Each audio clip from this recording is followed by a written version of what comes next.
Markets bouncing back here this morning as we get going on a Tuesday morning, coming off the worst day in 2 years for stocks right across the board on Monday on this Japan carry trade news that hit things pretty hard to start things off this time yesterday morning. If you were with us, we were down significantly. Just noting the this is the SPY, the S&P 500 ETF, never even got to 10% from the highs to the low yesterday. It was only about 9.6, 9.7% on this pullback. The Qs, on the other hand, well into correction territory, past that 10% mark, and then some, both bouncing back nicely here this morning. We touched on the VIX this time yesterday, volatility. Huge spike initially yesterday, got that move itself got cut in half initially. We're down again this morning pretty steeply here for volatility once again. So everybody take a breath. I think we got through what was the worst yesterday. We'll see how things go today. I mean, Palantir, nice report to the upside after the close yesterday. Uber to the upside this morning. Lucid getting another $1.5 billion from the Saudis as well. Yeah, it's a blessing and a curse, Brendan, because it's a blessing and a curse, guys. Because, well, it's a blessing and a curse, guys, because you're yeah, it's on your side, I think. Okay, a little bit of mic issues. We'll get that sorted out. But yeah, I mean, there's a lot to talk about this morning ahead of more key economic data to come up later in the week as well. I'm just running through the list here of what's moving around. Fubo TV. I know you're a huge fan of Fubo as well. Up to the tune of 20% here this morning. There's LYT. Little one, Litis Technologies Holdings, up more than 100%. We'll touch on that as well. Apple, I mean, coming off what happened yesterday, I think stabilizing would be, a key today just to see some of these big tech names coming back. Can we hear you now? I think so. Check. Are we good? All right, we're good. I think if we hear if we see some stabilization in big tech, that's a good sign after yesterday. Well, Apple's the only one that's negative right now, Brendo, and that's not for no reason. Warren Buffett obviously coming out on Saturday when Berkshire Hathaway reported earnings, basically saying that he cut his Apple stake in half, still holding it as part of his largest holding in the portfolio, but now going to over $270 billion in cash. And obviously he's got a big following, value investors included, because we're down again, Brendo, 1 1/3%, even though we ran up almost a 214 yesterday on Blue Ocean. Yesterday I was watching this as the futures also made a nice pump in the aftermarket. 18.4 we got to. Yeah, I mean, even if you zoom out to the daily time frame here, again, this is the SPY, the ETF. Look at the volume that came in on this up move yesterday. So a lot of people taking advantage of some discounted prices yesterday and picking up not only the market itself, but individual names. To the tune of, in some cases, 20+% off from where we ended the day on Friday. So a ton of buy volume lifting this market back up. We did come off a little bit in the afternoon and close the day off the highs. But again, the S&P 500, not even 10% off the highs, whereas the NASDAQ well into correction territory. So yes, yesterday felt pretty bad, but I mean, all things considered, could have been a lot worse, I think, guys. Good morning. Good morning, and we'll take it. No questions asked. By the way, Sharif's microphone brought to you by SunPower. SunPower, where they are going bankrupt and down 42% today. There you go. I was saving that one. You didn't come to us right away, so I feel like the effect isn't as good. But yes, 24 hours ago, here on the show, what were we talking about? Not SunPower. No, what we were talking about was we had questions about what were the limit down levels for the futures. That was a hot topic 24 hours ago when we were starting the morning show yesterday. Everyone wanted to know where the VIX was at. The VIX was double what it is right now, so we're in the 50. I think at this time maybe we were a little bit lower, but anyways, it got as high as the high 60s at one point. We were talking about that, not bet, but that idea from one of our viewers, Carsroute or Casro, who said Tesla would get to $174 by Friday, and it was looking pretty darn good that was going to happen yesterday. All of a sudden, things are a little bit different. It's a little bit more rosy. I don't think you're out of the woods. This is the kind of day. Remember we said yesterday, that if you were going to try to be nimble in short pops, if you picked your spots, I think you did just fine. But it was one of those situations where you had to be very, very patient. Volatility was spiking like wildfire, which meant that everybody was seeing blood in the streets and panicking. And when you caught a bid, it was a rip your face off rally. But you've got to remember where we've come to. We're not even back to near Friday's levels. We're off of the highs. You have some stocks, and I'll show you the NASDAQ as well. It got right into those Friday bottoms and turned around. So you filled in the gap, but you didn't break out. So I think you want to look at what stocks filled in the gap and broke and are back into some areas of strength, have made seemingly better bottoms, and what are the ones that are still under danger, because this could be another one of those traps. Maybe it was a trap to short the bottoms yesterday. Of course it was. Well, this could be the kind of day as well where a lot of things that look like they're breaking out don't have the strength required. So fill those names with, this is a stock that looks strong to me, above a key support level, that kind of a thing. And do not be afraid to join the trend where necessary. Volatility is going to be here all week, I'm expecting. We got lots to look at. I mean, Uber with a good report. Palantir kind of pulled back after its report. You saw the move in CrowdStrike yesterday. Got eyeballs as usual on NVIDIA and AMD and a host of other names out there. Zoom Info, not so good. They're the double-digit down trade today. All-time lows on that one there, right? Yeah, I was looking at it, ran through some scans last night. How's it going, everybody? Yeah, no, a few tickers that I'm watching today. Got NVIDIA, got some Cisco, fading into some multi-time frame supports on Cisco as well. Again, earnings day one, day two. Earnings day one, we got Palantir, we got HIMS, we got Uber. So let's see where that'll take us for a ride there. But BAC also on watch. Some of these banks cut a nice little bid yesterday, so got those on watch.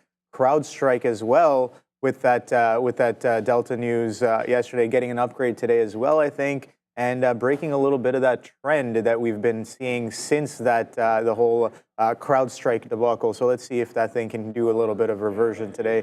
I have no idea. I'll be watching the charts, the price action for that one. But yeah, today I'm going to try to be patient. Yesterday I was not that good with trading with the trend, even though I kind of try to manifest it by repeating the phrase. Trade is the trend is your friend till the end, where it bends. But there you go. Sometimes I like to counter, sometimes I like to revert, but sometimes when I do go with the trend, it is a little bit better. So I have to work on that as well today. But we'll see what kind of falls into our lap today. You never know. Yes. You've got to be nimble. You've got to be ready. That's why this show is for everybody. If you're just tuning in for the first time, maybe yesterday was your first day on the wild action, we're going to be live trading. And sometimes you've got to be willing to flip the script. If things could look like a short, trend starts going to the upside, pick it up. Wherever you happen to find it. But I just wanted to quickly point out, when you mentioned Cisco, yes, I hadn't called up this chart yet. Oh, boy. Yeah, oh, well, I was going to say, oh, boy, Obi, but that's your line. So, oh, boy. We have a key for this, and it's this on Cisco. Shout out to the scan. Yeah, you don't necessarily want that to be the look for the stock that you own, but you don't mind when a stock looks like this that you're interested in trading. I think you can keep it pretty simple. If this thing loses 44.5, could get pretty darn nasty. I kind of thought Zoom Info falling into oblivion would be the opportunity for a continuation short. But what's better, to get something as it's breaking multi-bottoms or after when it's trying to consolidate? We might not get as big of a move. I still think Zoom Info might be a bit of a trade, but a good look there. And I didn't win my picks on Palantir. So if you're seeing on the bottom of the screen there, shout out to stonks.com. Palantir was the earnings play yesterday where you could make your guess for free as to where it was going to be at 4:30. So my predictions, I'm trying to remember, I think I had like 24.69 and like 22.69 were my two prices. And then they went sky high to the upside.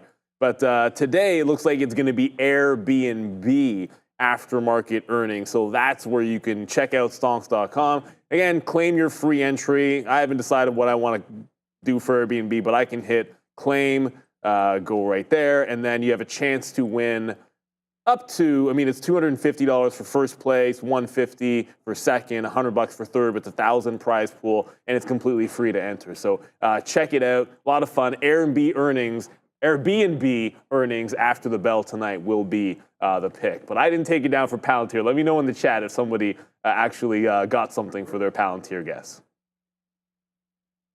Rivian coming up after the close tonight as well. I mean, we'll see what we hear from Rivian, but that one could be a little bit interesting for the EV group.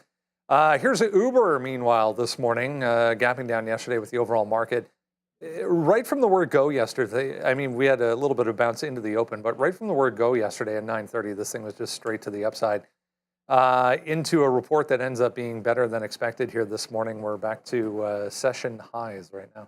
So everything did well, their sectors, except freight, Brendo. That was really the only one that was stagnant. Mobility, which is just regular ride-hailing, up 23% year-over-year. Delivery, 16% year-over-year, which is interesting because we were hearing about the consumer not spending as much on fast food or eating out. Freight was flat. It printed 1.27 billion. Their monthly active users continue to grow aggressively. They have about 2.77 billion trips just in the quarter. Compare that to last year when they had about 2.25. They're also partnering with Instacart, BYD, trying to really expand their moat, Brendo. But still, that robotaxi is in the...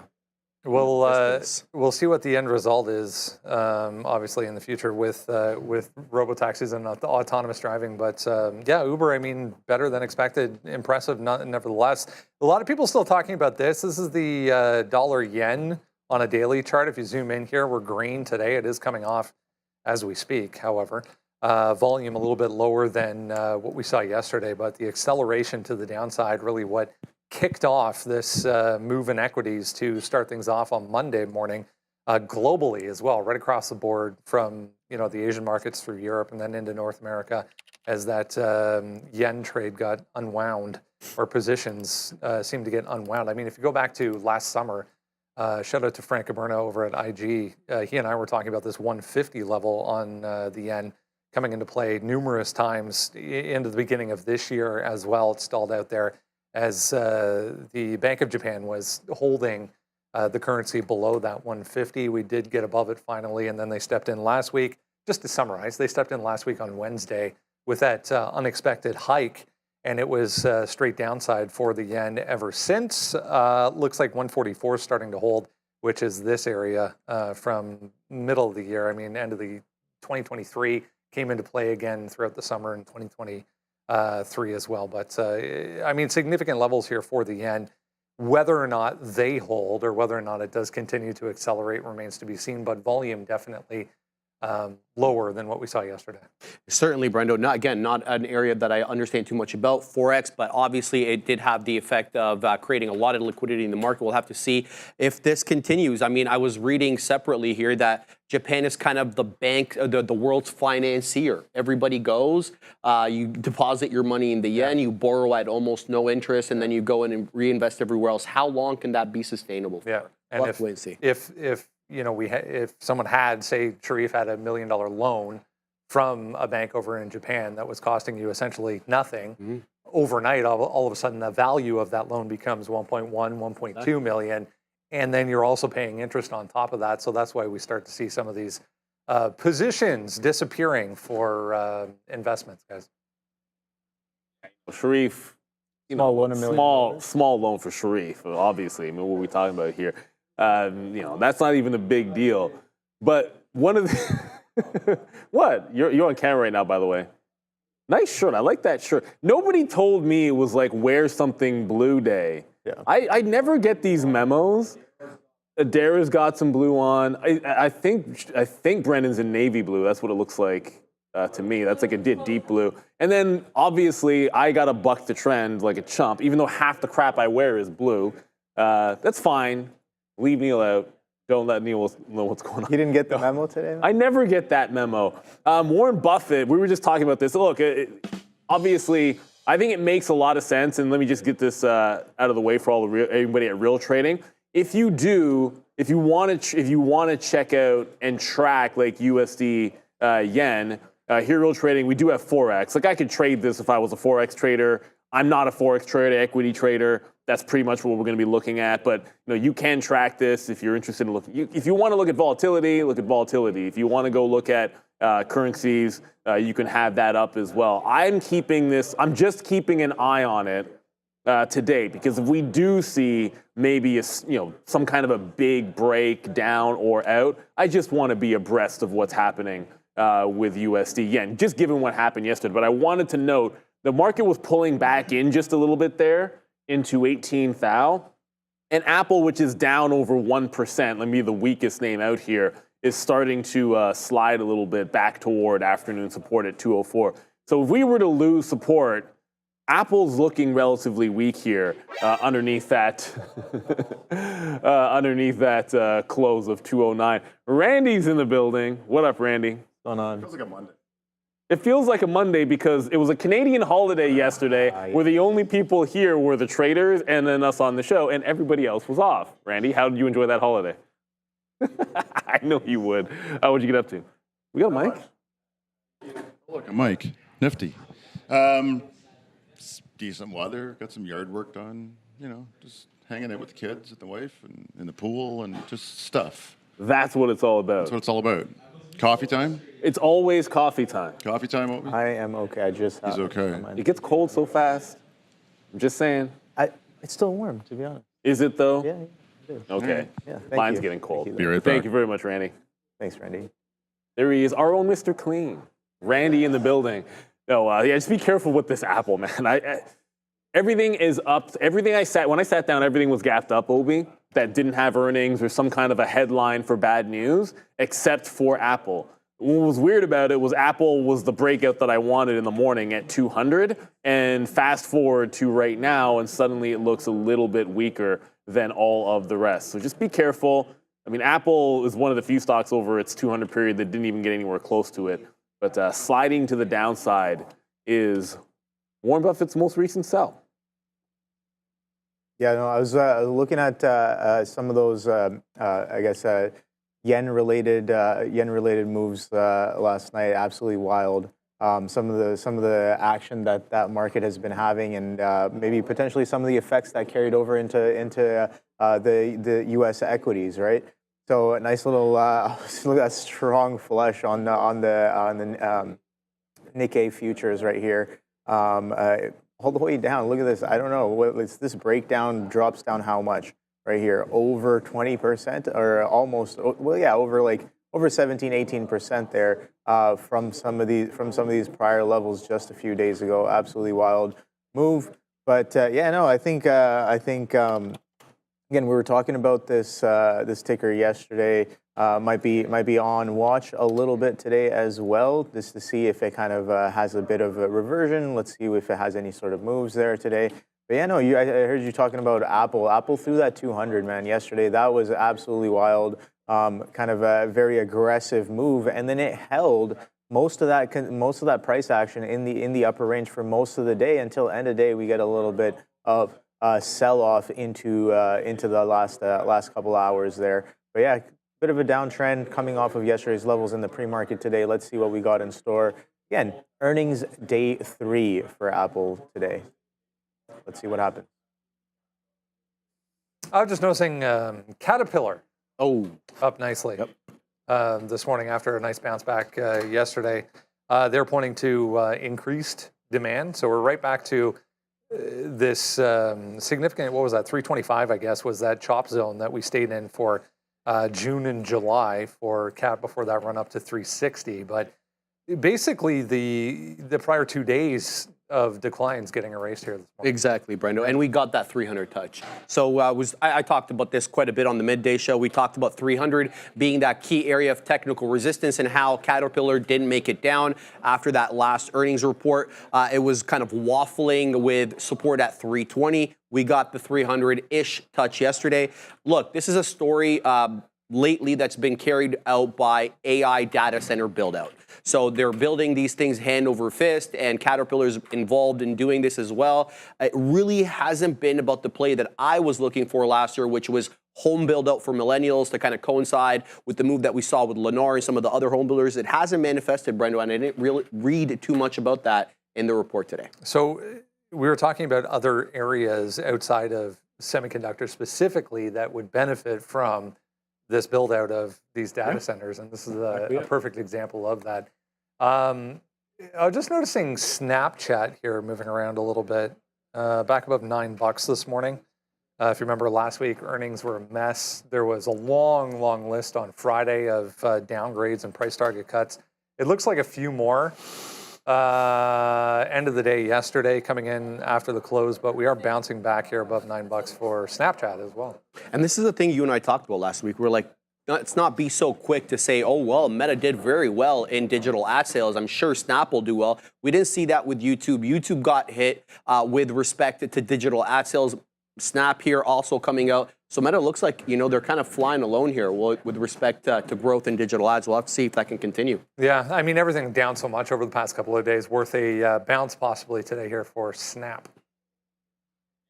Yesterday, Snapchat was a short in front of 9 multiple times. And it was one of the easier sort of setups. Just let it grind into the $9 level. It got to $8.90. It was scalp. And then the afternoon had to hold on to it underneath VWAP. Eventually, there was a VWAP short as well that eventually kind of bounced back into the upside.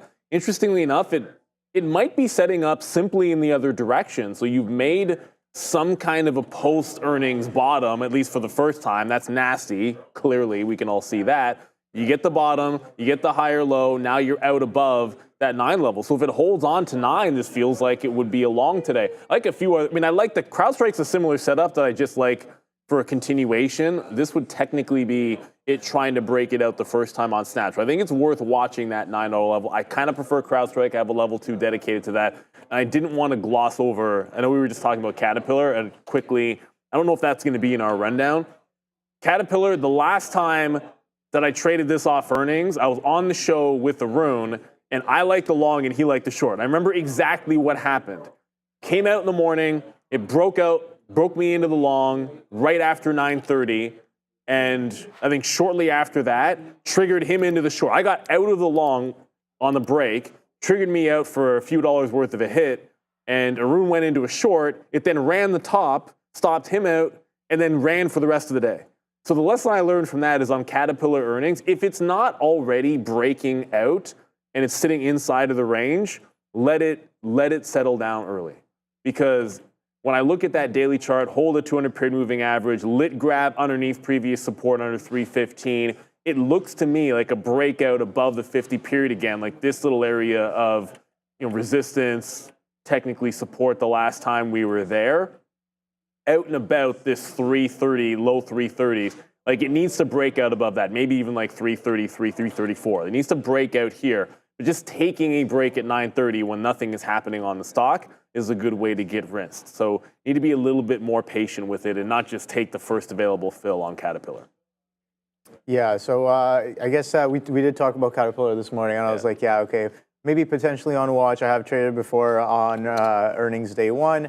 A little bit of a tricky ticker with the spread that it comes with. But again, when it gets directional and that spread really closes in, sometimes I kind of like that, again, around previous key levels. But yeah, no, Snapchat, taking a look at this day 3 earnings, we kind of sold off aggressively, as mentioned. And then look at that prior day low, $8.30. When you go up to the weekly here, take a look at this, man. We are kind of just teetering on some of these support levels. Sure, we did catch a little bit of a bid in the pre-market. We're trading at $9.06, but I definitely want to put an alert down here at that $8 mark, well within range there. Again, day three earnings. It has sold off quite aggressively. Not only off of earnings, it had already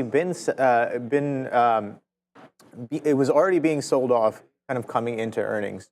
For that. So let's see if we can, let's see what we do with the support level here. What's going on, Adair? Before we go to Adair, very quickly, I want to get to Donnie Zimbabwe super chat. Appreciate you, Donnie. Was talking about CrowdStrike a little bit there. Sorry, not CrowdStrike. We were just talking about Caterpillar there a quick second. You've got 100 NVIDIA calls, August 16th expiration. Your CRM as well, 240 strike. You're looking hold or cash out. Look, we're not here to give financial advice. I can call up the chart. I can tell you what I'm looking at around these prices, around where it's trading, and kind of my thoughts on what we're seeing in the market. But A, good luck. B, you should always have your own exit plan before you get into a trade. Because a trade, that's what a trade is. Where do I want to get in and why? Like, what am I looking to trade? Where do I want to get in and why? Where do I think it might go? More importantly, what does it mean to be wrong? Like, where is the point at which I am wrong in this trade? Where is the point at which I feel like I need to take it out? So I felt like this could be a bit of a rally trap, and clearly any big support. Like, if we're like on NVIDIA today, if we're losing 98, I think we're in some trouble. And I think it's an obvious thing. And NVIDIA is in the group of stocks that did not break out that Friday top. That's what would concern me. The stocks that broke it out and are looking stronger, I like those a heck of a lot more than the ones that didn't quite break it out and have some work to do today. So that's my thoughts on NVIDIA. I'm not really in CRM, and I haven't really pulled that one up in a while. I own it from years and years ago, but it's in a very similar bucket. You have the big reversal, but you're still underneath that implied all day long resistance from Friday that got put in at this 244. So again, it's got some work to do. If you cruise out above that, it's a much easier hold for these things on momentum, but you still have a theoretical brick wall on CRM. I don't know about it. I mean, NVIDIA obviously can get there, no question. This could easily, go $3 and break out if we get a rally. But that's what concerns me. There's stocks that broke out above, and there's ones that haven't done so just yet. Let's go over, get some upgrades and downgrades from Adara. Quite a few interesting names on the upgrade side of things, starting with Lucid gapping up after its earnings yesterday after the bell, getting this upgrade from Cantor Fitzgerald as well. We have Lionsgate getting an upgrade here from Seaport Research. NVIDIA getting an upgrade from Rosenblatt. This one up as well with the news of SK Hynix getting some funding. So good look for NVDA. And last but not least, bit of an interesting one on the upgrade side. CrowdStrike getting a Piper Sandler upgrade, but price target decrease, saying the analysts saying that they believe CrowdStrike can overcome the issues with that recent outage. On the downgrade side, Zoom Info getting a downgrade from D.A. Davidson after its earnings yesterday, missed across the board and weak guidance. We have Argus downgrading Cracker Barrel, BofA Securities downgrading American Electric Power, and last but not least, Teradata getting a downgrade here from JMP Securities, guys. All right, I like two of those names, Neil. Well, I think we talked about CrowdStrike. We like CrowdStrike there. And we like NVIDIA. Yeah. I think to a certain degree. Lucid. Who doesn't like NVIDIA? Everybody likes NVIDIA. Lucid, I'm not so sure about. And Zoom Info's already making a bit of a bounce. And when I say a bit of a bounce, it's pushed 50 cents to the upside, which is like 7% for the stocks. That's pretty good. Well, 6.5% from the bottom. Its short float is only 8%.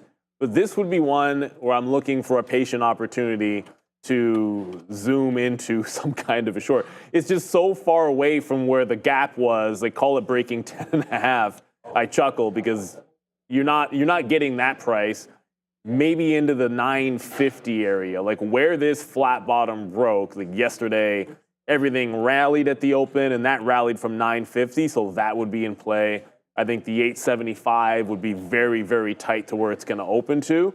But yeah, Zoom Info, I'm going to be a very patient fader. When you flat bottom break it like this, all the way back up to that resistance, I'm looking for some kind of a mean reversion if it goes up. Yeah, I'm watching CrowdStrike. We already talked about that one. I'm kind of putting down some plans, more specific plans for that CrowdStrike. But Lucid, yeah, I heard, I saw some of you in the chat talking about Lucid, asking about Lucid, what we think about it. And earnings day one, I think I heard Sharif say that yeah, a little bit of an injection of some funds as well into the ticker there, and we're getting a little bit of a move up in the pre-market here. Take a quick look at that relative volume. We saw that come in pre-market yesterday, earnings eve, and nice little trend up. For majority of the day, a little bit of a sell-off that started in and around 145 here. You can see that nice little selling going into the close. But yeah, we're holding above some of that range from prior days there. Highs at 350, just underneath 350 on Lucid Motors. Let's take a quick look at the weekly so we can have a bit of perspective on where this is trading. Sure, we've been selling off quite extensively, but you can see over the past year or so, right there, 2024 January to about now, we've been kind of sideways consolidating, attempting to push right back up, and this trend is a little bit broken as well to the downside. So let's see what we got in store here. Let's see with these earnings kind of coming out. Let's see what they did here on their earnings report. I don't think so they missed on earnings, but a little bit of positive on the revenue. Should be interesting to see today. I definitely have it on watch. Maybe not the top idea on the day, but I definitely want to put in some alerts in and around some of these earnings reaction prices here, just to see and take a look at the tape if and when price does come into those areas. 350 looks interesting. All right, a few other things of note here this morning. We're going to mention real quick the OpenAI story. We were talking a little bit about AI today, but co-founder Schulman out, going over to Anthropic. Kind of an interesting storyline. I mean, all you hear about is Sam Altman. So making it official, maybe, as the co-founder of the company steps aside. Yeah, well, Altman's made his view very clear, Brendo. He wants to commercialize this thing. It's got to make money. It's got to be able to stand on its own 2 feet. And with that comes certain decision making. So Schulman's decision to leave and join Anthropic comes as a result of the disbandment of the super alignment team, which is focusing on controlling AI. So I had to Google to see what this super alignment team was doing. Essentially, it was a group dedicated developing methods to control and align artificially intelligent systems that surpass human capabilities. We know that was one of their focuses, but that seems to be on the back burner now. Yeah, I mean, there's so many options at this point. Sharif still likes Gemini. For now. I don't know why. For now, Brendo. Let's get a look at the overall market. We close above 5,200, guys. We close at around 5,218 yesterday, so we defend that 5,200 point level. The overnight high, 5,300. We were moving aggressively yesterday in the aftermarket. We got to about 18.4 in the NQ. 5,300 was the top there, so resistance level 5,300, support 52. If you haven't done so yet, go down to the description of this video. There's a link there for the absolutely free watch list. Comes right to your inbox every single day. Hit that link, enter your email address, and then you can get that. Has everything you need to know on it every single morning. Happy Palantir earnings day, by the way, for everyone.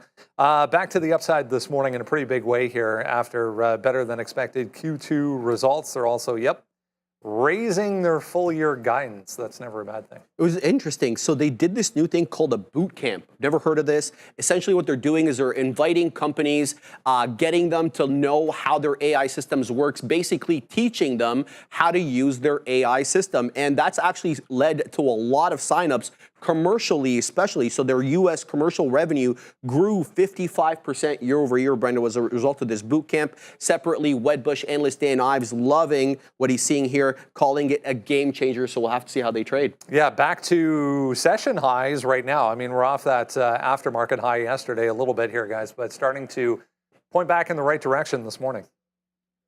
Yeah, I'd like this so much better if it would kind of take out the top here. We've seen this before with Palantir. Good earnings, big move to the upside, and then you're showing signs of pulling back in when we set up to the open. And you know how the story goes. We've been bullish on Palantir. Sean's been sometimes when we sit at this desk and we're both looking for dip buys, and it just dips and dips and dips and dips and dips at the open until finally, a lot of people are stopped out, and then it does like a huge reversal. So you've got half a gap fill here on Palantir. The easy line would be to say, okay, last week, this is Thursday, you got like 25.80, 26 in there with support, you gap underneath it, you're breaking out above, first line in the sand. But given the way Palantir usually works, if that level doesn't hold and we do end up pulling back into this range, I look at the close from Friday.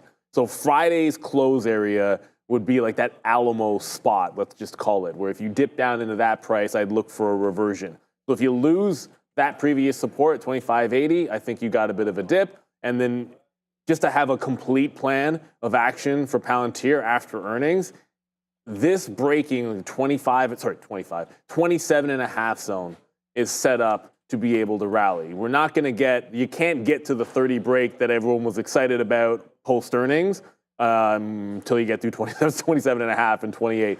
So first things first, it's got to take out that top. You set up a couple of dip buy areas. And the reason why I want to have two places I like for those dips is I don't want to be carrying this 10% against me.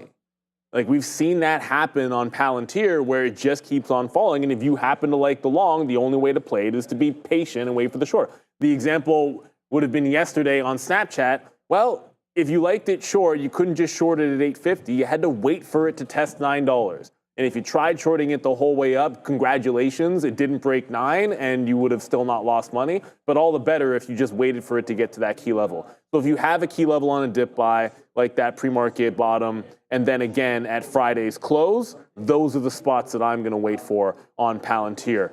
Dip and rip has usually been the way that this stock goes. That said, I do have a breakout set up. I'm not putting the order in for breakout. I'd love to see the imbalances come out first on Palantir because Palantir tends to have an imbalance when it does earnings. So I'm expecting there to be some kind of a number on PLTR when we pop this sucker open, maybe a little bit closer. Like right now, it doesn't matter that it's 600,000 to buy now. We'll see what this looks like closer to 930. Yeah, Neil, I'm liking the look here on Palantir. You can see that since what is this, May 2023, we've been holding this 14 level earnings back to back, holding all of those reference prices. And I got these anchors in from the beginning of the year here, all the earnings from this year so far. This being the third one currently today, and we've reclaimed some of these anchors that we did dip below there on just before earnings day, right there, right? So prior day, and then now we're gapping right back up into some of these levels. So let's see if we can get past this 28.95. This is a 3-hour chart. Let's go down to the 15-minute right here. You can see I put in that fresh anchored for today as well. We're holding above the two prior earnings anchors, which we had as a little bit of a resistance area as of yesterday, a little bit of a pullback and blasting up above that. So let's see. I'm looking at this 25.62 pre-market low as well, and we're just shy of that earnings anchored to yesterday's volume coming in off of the report as well. So pre-market or after hours high right there, 28.79 should be interesting. Palantir today on some decent earnings. All right, NVIDIA back to the upside here this morning as well, trying to get back above. I mean, we're above where we closed yesterday, but after the close, I mean, you were alluding to that move that we saw after the close for the overall market. These semiconductors, part of that reason, nice move in aftermarket trading. We're back to 102.82 here. Nothing really significant this morning on semiconductors in general, but if we are going to sustain this bounce today, it's going to need their help.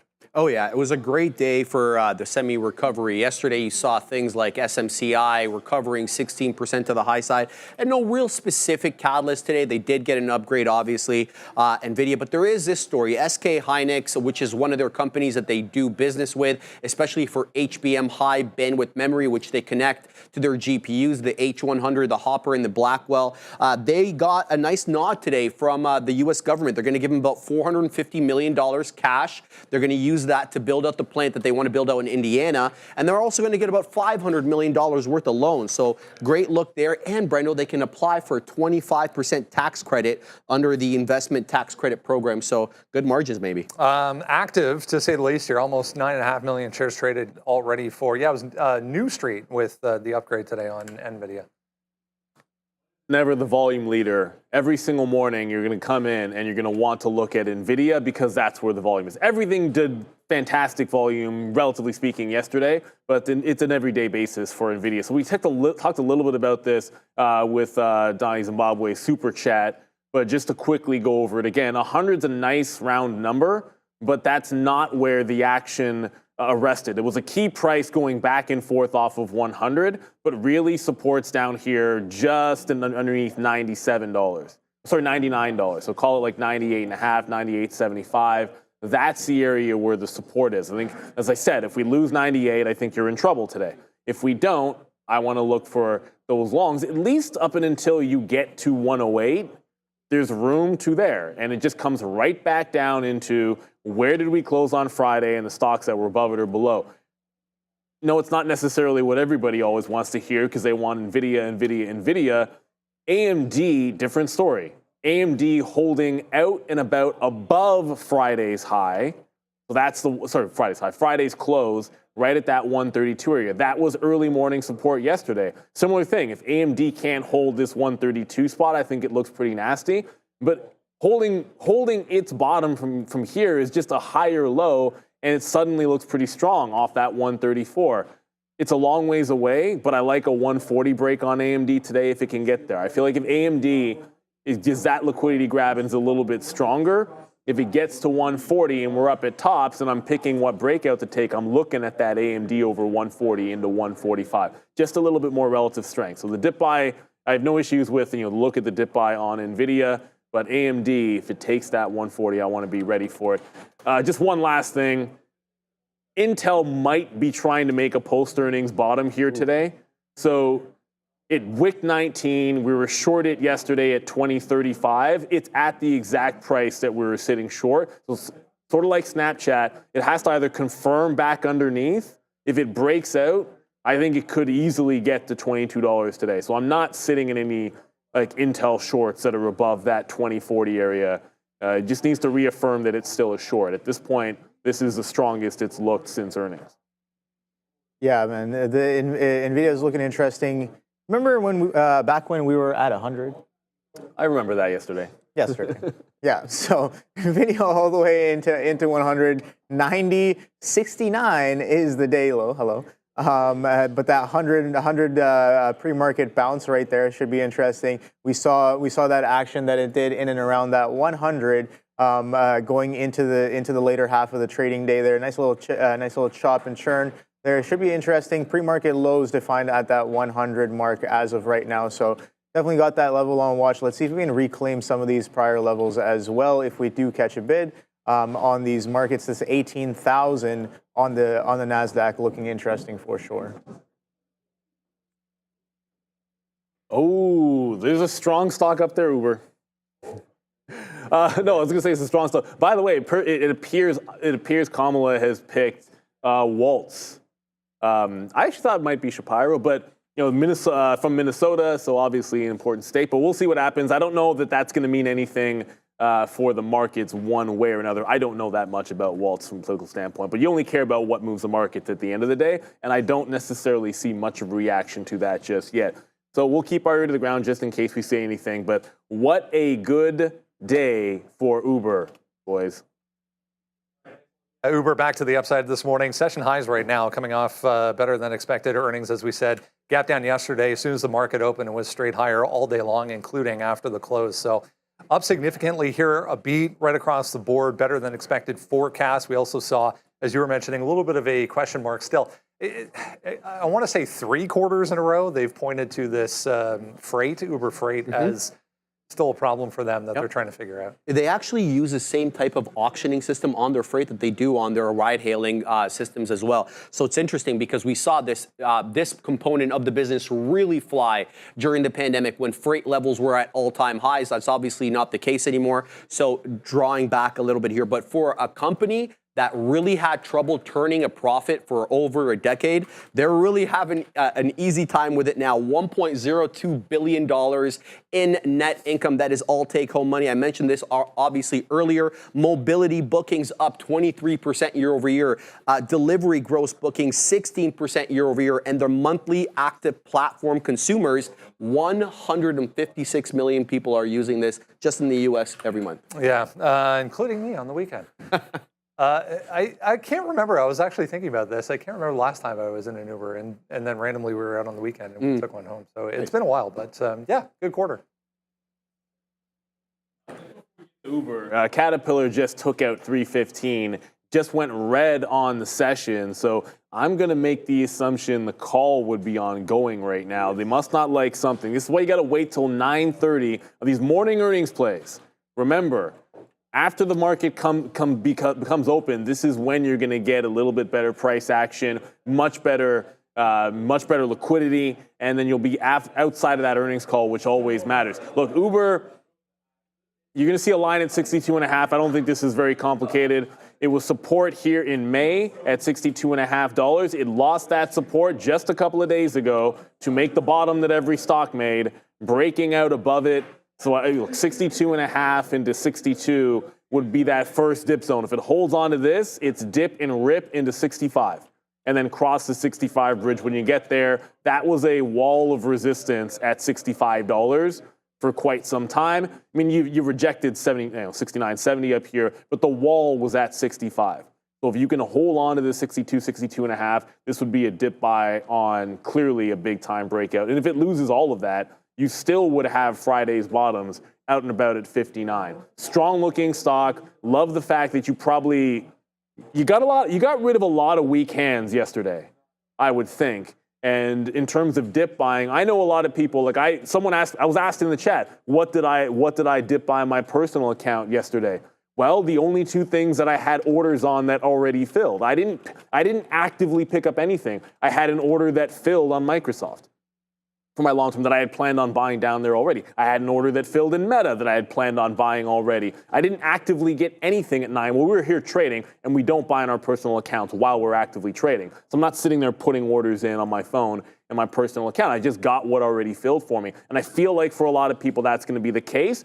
Meanwhile, a lot of people probably had some stops run and were just getting out into that liquidity at the open. And I feel a lot of them could have been in Uber underneath that $60 level getting out. So I like that fact. If you can hang on to 62 on the way back in here, I think you've got a chance to rally even further. Yeah, no, I like that. Definitely on watch today. Yesterday, again, earnings eve in the pre-market. Right there, prior day, doing some relative volume there. Strong action and going into the closing pretty much near high a day there on Uber, and then coming in today. Nice little push to the upside on some decent earnings. 50% surprise on their EPS and 1.25 on their revenue. Let's see. Looking back at it, we got some strong selling on Thursday as well. We're kind of creeping right back up into those levels. 65. Look at that flat top. Ish for a couple of days right on top of that 65. Could be interesting if we get up there.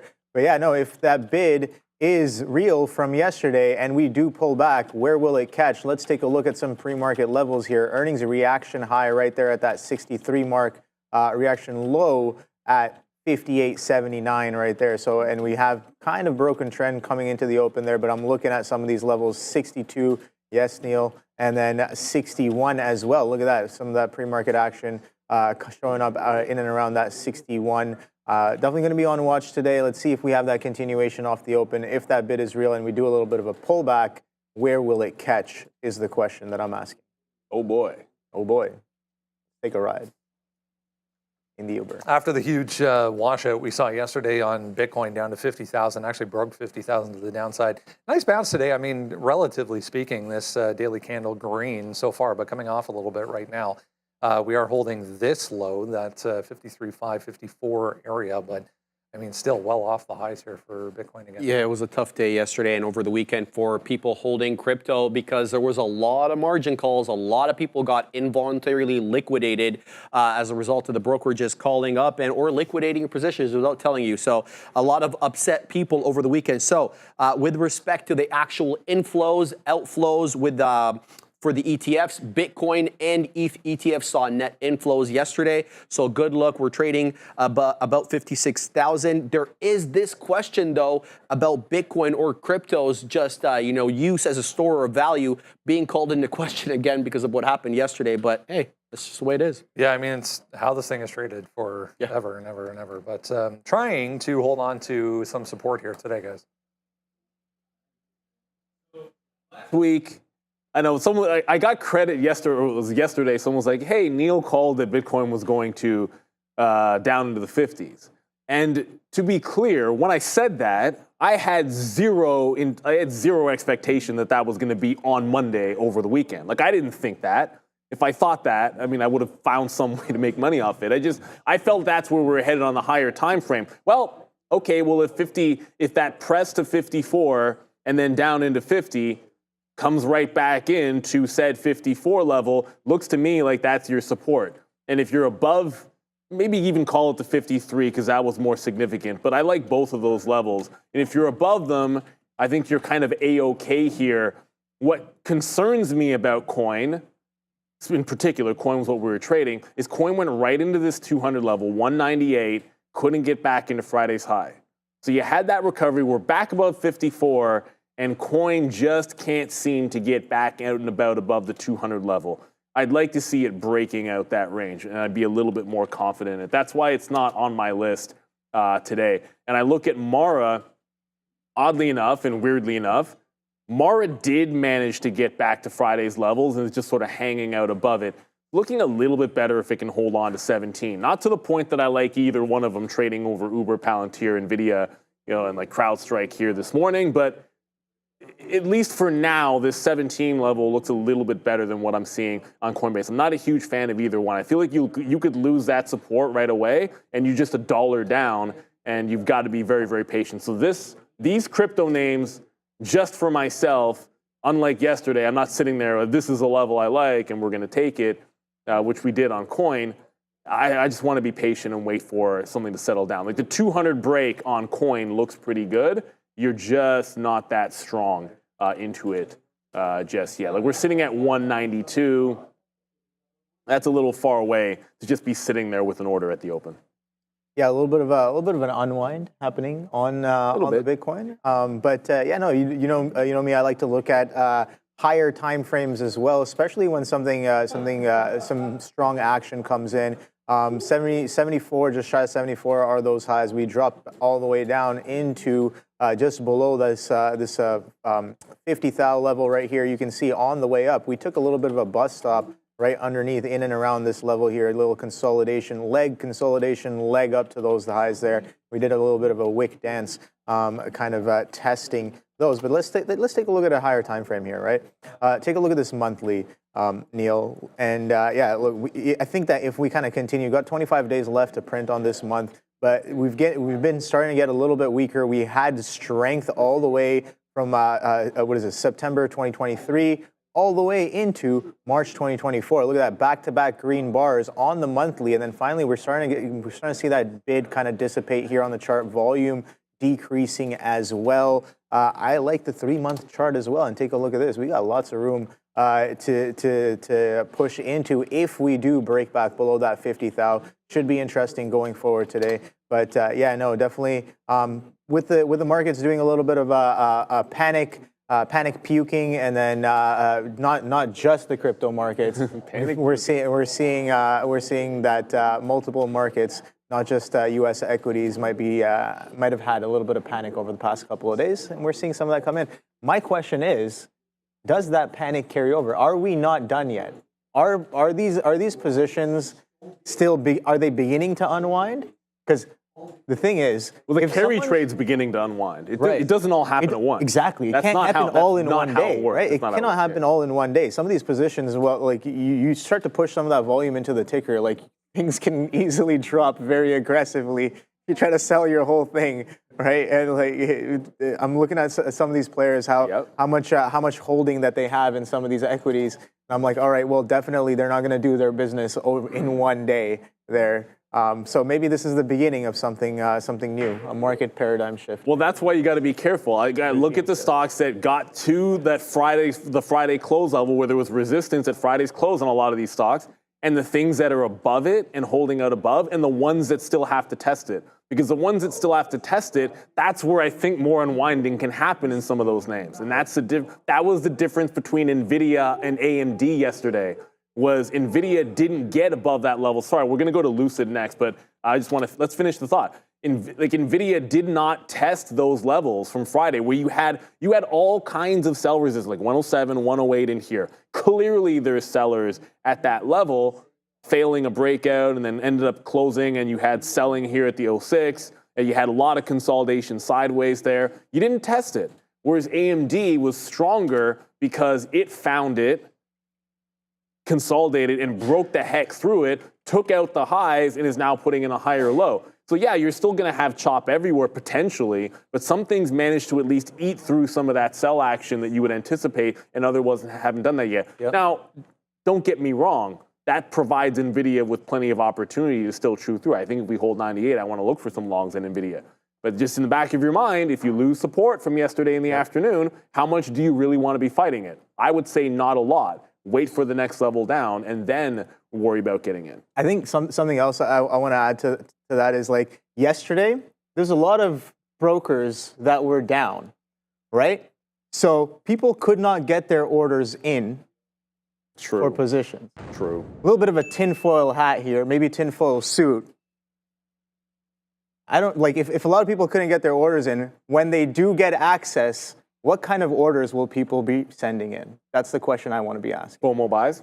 But we'll see it on the tape. We'll see it coming in on the tape if it's real. I think there's going to be some people that didn't get any bids in there. That plays both ways. A lot of people wanted to buy yesterday at the open and didn't have their opportunity to do so, and I feel bad for a lot of them. Thankfully, here at Real Trading, when you're active trading, our access was fine. The spreads were bigger. That is what it is. But you could still get in and out of position, which was great. Let's talk a little bit of Lucid. $1.5 billion. Yeah, Lucid not terribly exciting as far as price movement this morning. It's shopping around here in a 15-cent range, but yeah, another $1.5 billion coming from the PIF in the form of $750 million worth of a loan facility and then a convertible preferred stock purchase as well. Long story short, nothing has changed. They're still being funded and very well funded by Saudi Arabia. Yeah, and I was trying to say this earlier, but I was having mic issues. It's like a blessing and a curse. You've got the money that you need to be able to build up your facilities, but you don't have that incentive to be as efficient as possible with that money because you keep getting more. So that's a bit of an issue. Now, apparently, a lot of this money is really going to go to build out the capacity, to build out their Gravity SUV, which I've been waiting for. It's a real looker. Have a look at that one as well. And we know SUVs are much more in demand than sedans. They did report, Brendo, 29 cents wider than expected loss, but they were able to deliver 2,000 vehicles in the quarter for the first time ever. Yeah, there it is. 80 grand for the Gravity. That's you got to admit though, it looks it's good. fine. Yeah, and we were just talking about the Fisker Ocean. It kind of has some of that. A little bit. The front end a little bit feels the same there, guys, for Lucid. It's wild. Yeah, we were talking about how much we love that. The car looks good. Don't get me wrong, like the lights. It's always considered to be a little bit expensive. It's only up 12%, and I say only loosely because what were we expecting? 18% was the expected move on Lucid. 18, and it's up 12, so it didn't actually carry through. Would need to break out the 35. Otherwise, you remember in the aftermarket show, this did the rip into the dip in the aftermarket. This is all legit. Numbers came out, it got all the way to 345, pulled right back into the $3 level, said thank you very much, and then gobbled it all back up here. So I think inside of the range, forget it. If it's not breaking 350, you're waiting for $3 on Lucid or you don't trade it. With just a couple minutes to go, Tesla's tracking toward a 204 breakout here. So that's up here, yesterday's highs. That could be happening right off of the open. And I just want to get all of these in. You had a little bit of a jump up here in Microsoft. Again, this also trying to break out. It's NVIDIA that has the buy order that just came through of 1.1 million to buy in NVIDIA. Palantir still a 900,000 to buy. We'll check back in a minute or so to see how these might have changed, Obi. Yeah, Lucid kind of catching a little bit of a bid here up into that 349 pre-market or after-hours reaction high. Pre-market high just shy of that as well, 348, I think, 4 a.m. candle high. Right there, yeah, 348, and we're pushing into 339 as of right now. Now, thing is doing a little bit of relative volume here. I have a 5-period on my chart here, doing just over 3.5 R-vol coming off into the open there on Lucid Motors. Like I said, that 350 is going to be interesting. Let's see what we do in and around there. 320, some of these pre-market lows as well on Lucid. Let's go back to the desk. Oh, no, wait a minute. Maybe we're not going back to the desk. We'll stick around here. I said I would check back in on those imbalances after Obi. Well, NVIDIA was a buy. You saw it. It was here. It was 1.1 million, now gone. I scroll down. I see Apple's a small sell of 200,000 shares. Lumen is a 1.4 million buy. Palantir is still tracking a 9 million buy order. If you don't know Lumen, Lumen is a small cap stock that did a pretty decent size move after market, setting up for a potential, like this one really might go. It's been going. We can all see this. I don't make these things up, but that is a 420 top. It just is what it is. That's a 420 top here on Lumen. If it does break it, just understand the last couple of really parabolic breakouts early in the day have been faded and faded heavily. Be careful with this. When it's gone parabolic, the early moves have been faded back almost the entire way, but it is setting up for a 420 break. We got Uber pulling back into 2062 right now. We've got Palantir pulling back. Check that. We've got Palantir holding 27, not really pulling back that much, trying to pull back into VWAP here at 26.5. It is Tuesday, turnaround Tuesday. I have no idea. We're going to find out. You have some long ideas. Tumultuous Tuesday, Obi says there. But Adara, let's ring that opening bell in 3, 2, and 1. Let's go. And a healthy ring of the bell that it is. And Farm Trader just put in the chat, Neil, don't forget to short Mullen. Well, I have to look at Mullen first in order to get short Mullen, and I can't promise that I'll be doing that anytime soon. Mullen. Don't get me wrong. Mullen's nothing wrong with that stock. I just don't think. If it's not in play, I don't want it. Uber is pulling back pretty heavily already. So Uber dipping into 62 right quick. Going to have eyeballs on this. And Palantir pulling back. It tagged 2680 and bounced off VWAP, and we might have missed that one. So Palantir stronger than Uber. Usually want to dip by the stronger at this point, but did not get the $0.50 on PLTR. 2680 maybe potentially in play here where VWAP actually sits. VWAP's always moving is a moving target, guys. Yeah. Yeah, as that volume comes in and then prices move around, of course, that VWAP is going to do a little bit of a dance here. 62 still holding, watching that Uber right off the open, watching CrowdStrike as well. Again, we went through the list of what I think is important for me today, and Uber definitely one of the top names. CrowdStrike I like as well. We know that Palantir is up there as well. CrowdStrike catalyst to day 2 potentially breaking that downtrend off of some of those off of the selling that we had last week. 62 holding as of right now. Some of these bids coming in here. A lot of mid prints happening here, as you guys can see the tape right here on Uber. Let's see how well it kind of holds this 62 mark. Like I said, if that strength from yesterday and the pre-market is real, and we do look at a little bit of a pullback, where will that bid potentially catch here? So, okay, we were talking about that Cisco, Neil, and guess what? I just got a alert for that Cisco right here. So we did a little bit of a clip of pre-market lows, 44.64, bidding right back up to 45s. As of right now on Cisco. So a bit of a missed entry on that one there. I was looking at that 44 halves as we talked about, that multi-frame. You know what else lost a bit? What's going on? Which one? Very quickly, Palantir just lost VWAP. Also, Zoom Info lost its support as well at $6.50. But I'll go to Palantir first because we were just quickly in and out. First dip into VWAP on Palantir, no good as that continues to fall. I didn't get Zoom Info. Remember, Zoom Info was down over 10%, so it opened up and it was already short sell restricted. So the breakdown trade always trickier to grab in some kind of an SSR name. So just going over the entire list here, AMD, no breakout, dipping back into the downside. Uber waiting for it to catch. Now it's catching a bit above VWAP. This is a real wick. Got all the way down to 61.5. Did not hold that 62 well. So you're still trending to the downside here on Uber after a strong gap up. So yes, it was strong, but we are trending in to the downside, at least for now. And NVIDIA is making the break as we speak. So no breakout at all on AMD, but NVIDIA trending into this 105 break. No dip into 98, no dip into 100. But if NVIDIA wants to go, we're game. Yeah, so I attempted along there on Uber, kind of comes right back into 62 and get a little bit of a stop out. But again, we talked about this, I think, was it yesterday or the day before, where we were just like, all right, well, you got an idea, got a trade, may not work on the initial try. Let's see if that, again, that bid can catch. That 62 was my first potential look at a stop for Uber. We're trading below that as of right now, 61.80, 61.70. So maybe we pull back to a little bit further. I like 61 as well, if we can kind of take a look at that. Trading below VWAP as of right now, so that is something to note. 62.20 is VWAP, and there is a slam all the way back down, 1 point away from VWAP. 61s. Let's see if 61 holds. Is there any sort of significant action happening here? Nothing too crazy as of right now. You can see the book is a little bit bleak here. Sure, we got 20 lots on the ask there, just on top of 61s, and then okay, we're catching a little bit of a bid here, but let's see if that sustains. again, even if I miss that 61, maybe the trade idea is still there. There's 150 on the ask, 61.83s right here. Do I have the filter open up for you guys? Let me just throw that on. Okay, no, it was already on.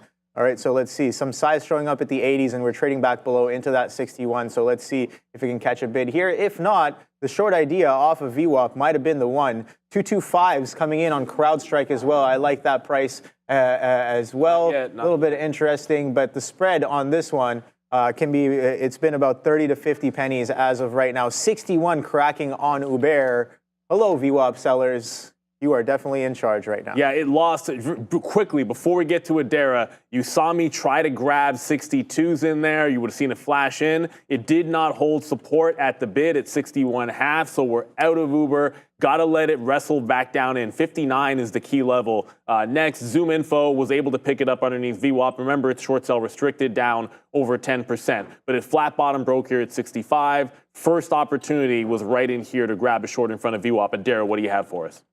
There isn't a lot of volume on this move, but just be aware we have Boeing, BA, taking a bit of a hit right after the open here. We do have the National Transportation Safety Board, the NTSB, releasing some documents from its investigation into those Boeing 737 MAX 9 accidents. Some of the highlights from this include the FAA safety inspector saying that there were some systemic issues with how the employees were following instructions and that they weren't. That was part of the issue here with Boeing. We also had the Boeing's Senior Vice President of Quality, Elizabeth Lund, saying that the company's production fell to 8 planes per month after that incident in January, and that they reached production, quote, in the low 20s by June. So basically, slow production here and some systemic issues coming out of these NTSB documents from this Boeing investigation, guys.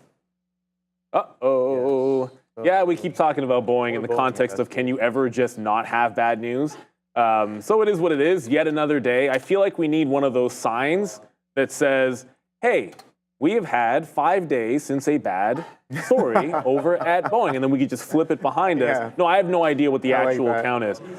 So just a couple of quick things in here. NVIDIA no 105 break. Still looking for the next available dip shot here in Uber. But I want to go back over to NVDA.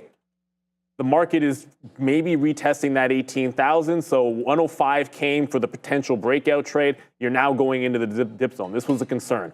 Do not want to get trapped unless we see that strength. Got to see the backside of this and maybe a bit of a bid action happening. Nothing just yet. AMD, for what it's worth, lost 134.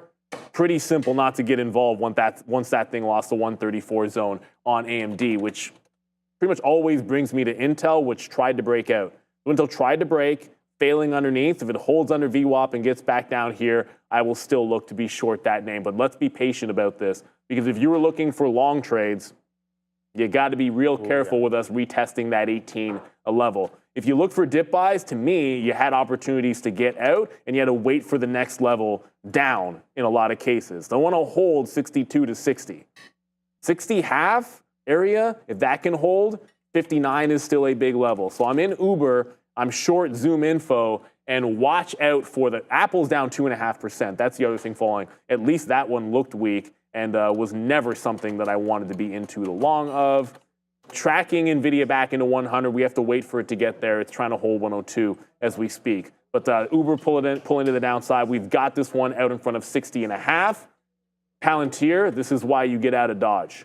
We said this with Palantir when it dips. Take a shot, but then let it fall. If you want the long, you don't have to hold the long the entire morning going against you.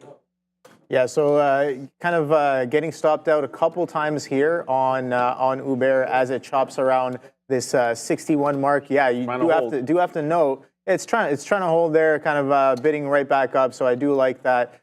So let's kind of get back in, see if that kind of comes in as of right now.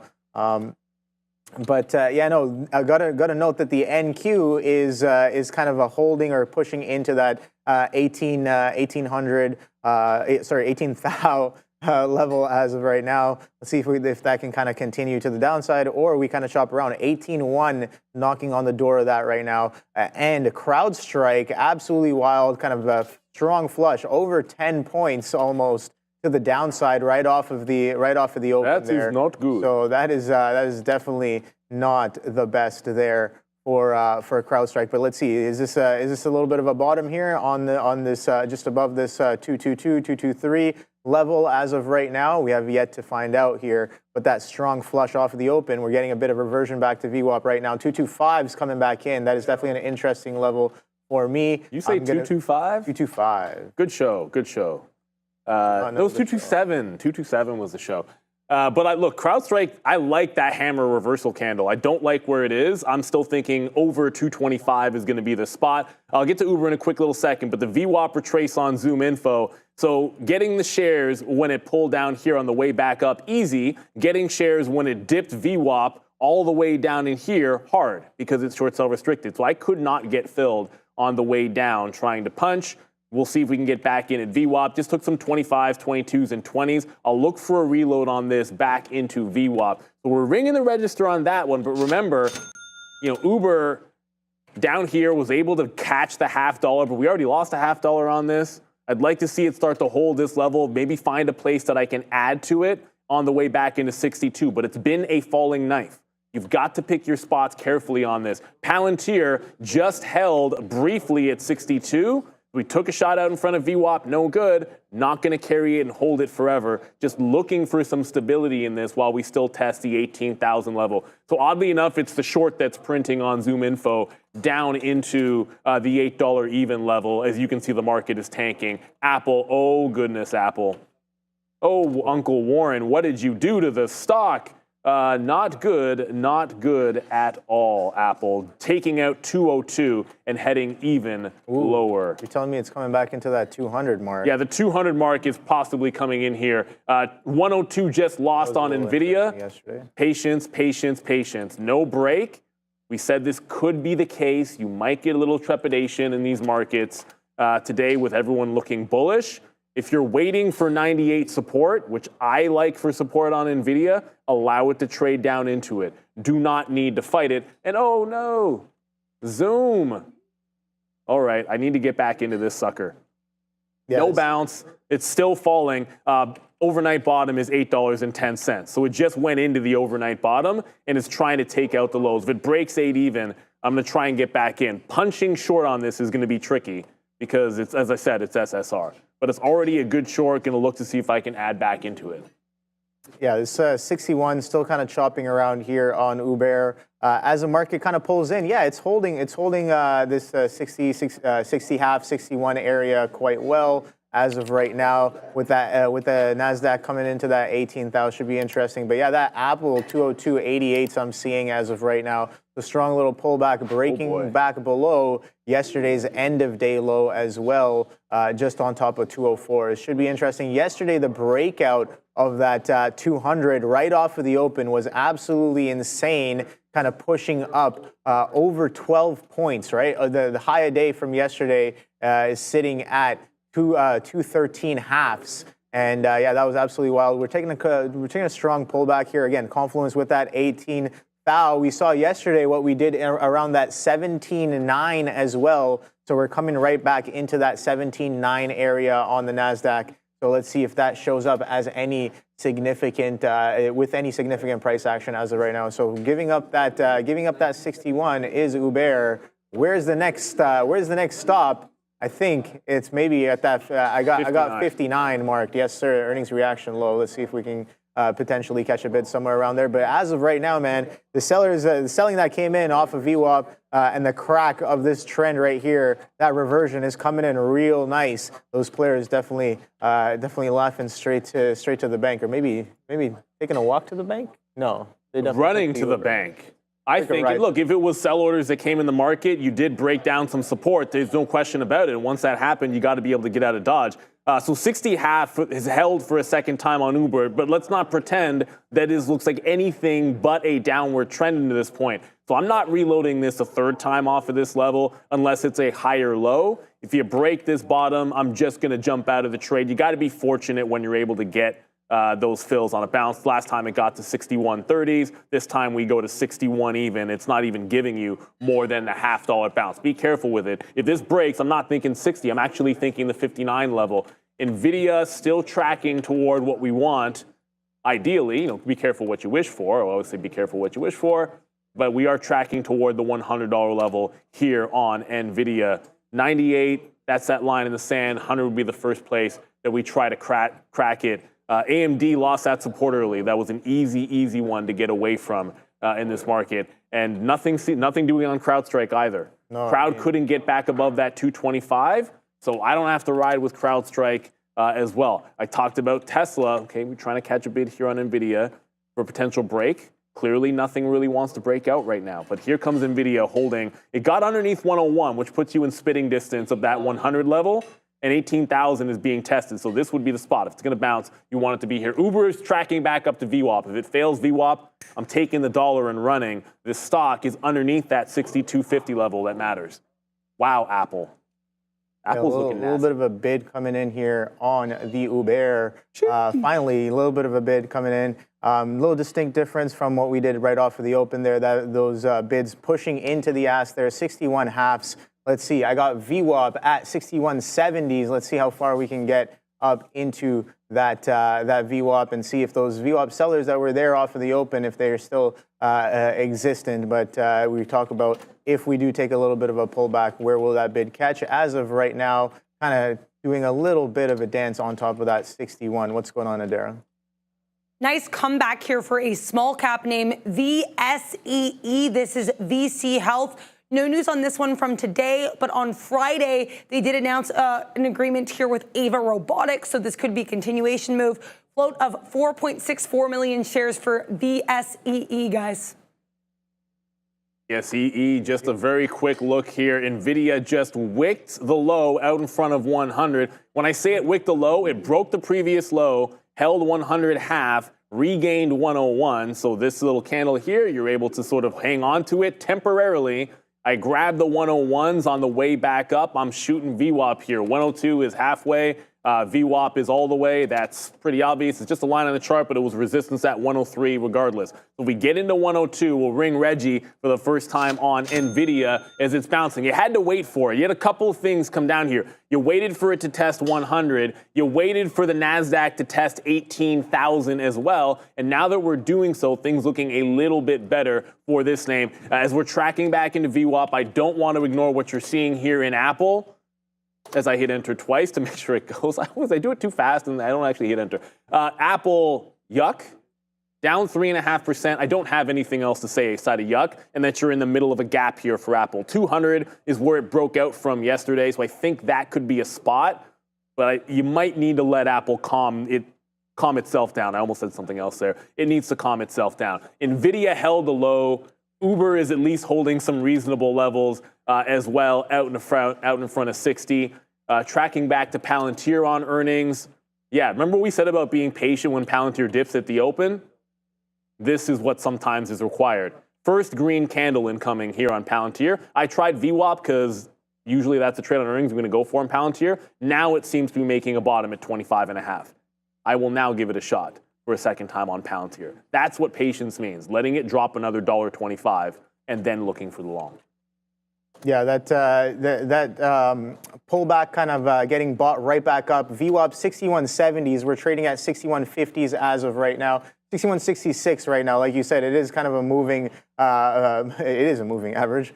There, 61.46 is trading as of right now. Let's see if we can hold that 61 mark. 60.50s is the day low right now, pushing back up into some of these pre-market levels. Like I said, if those VWAP sellers are still a little dominant on the day, let's see how they potentially come in underneath, in and around VWAP here.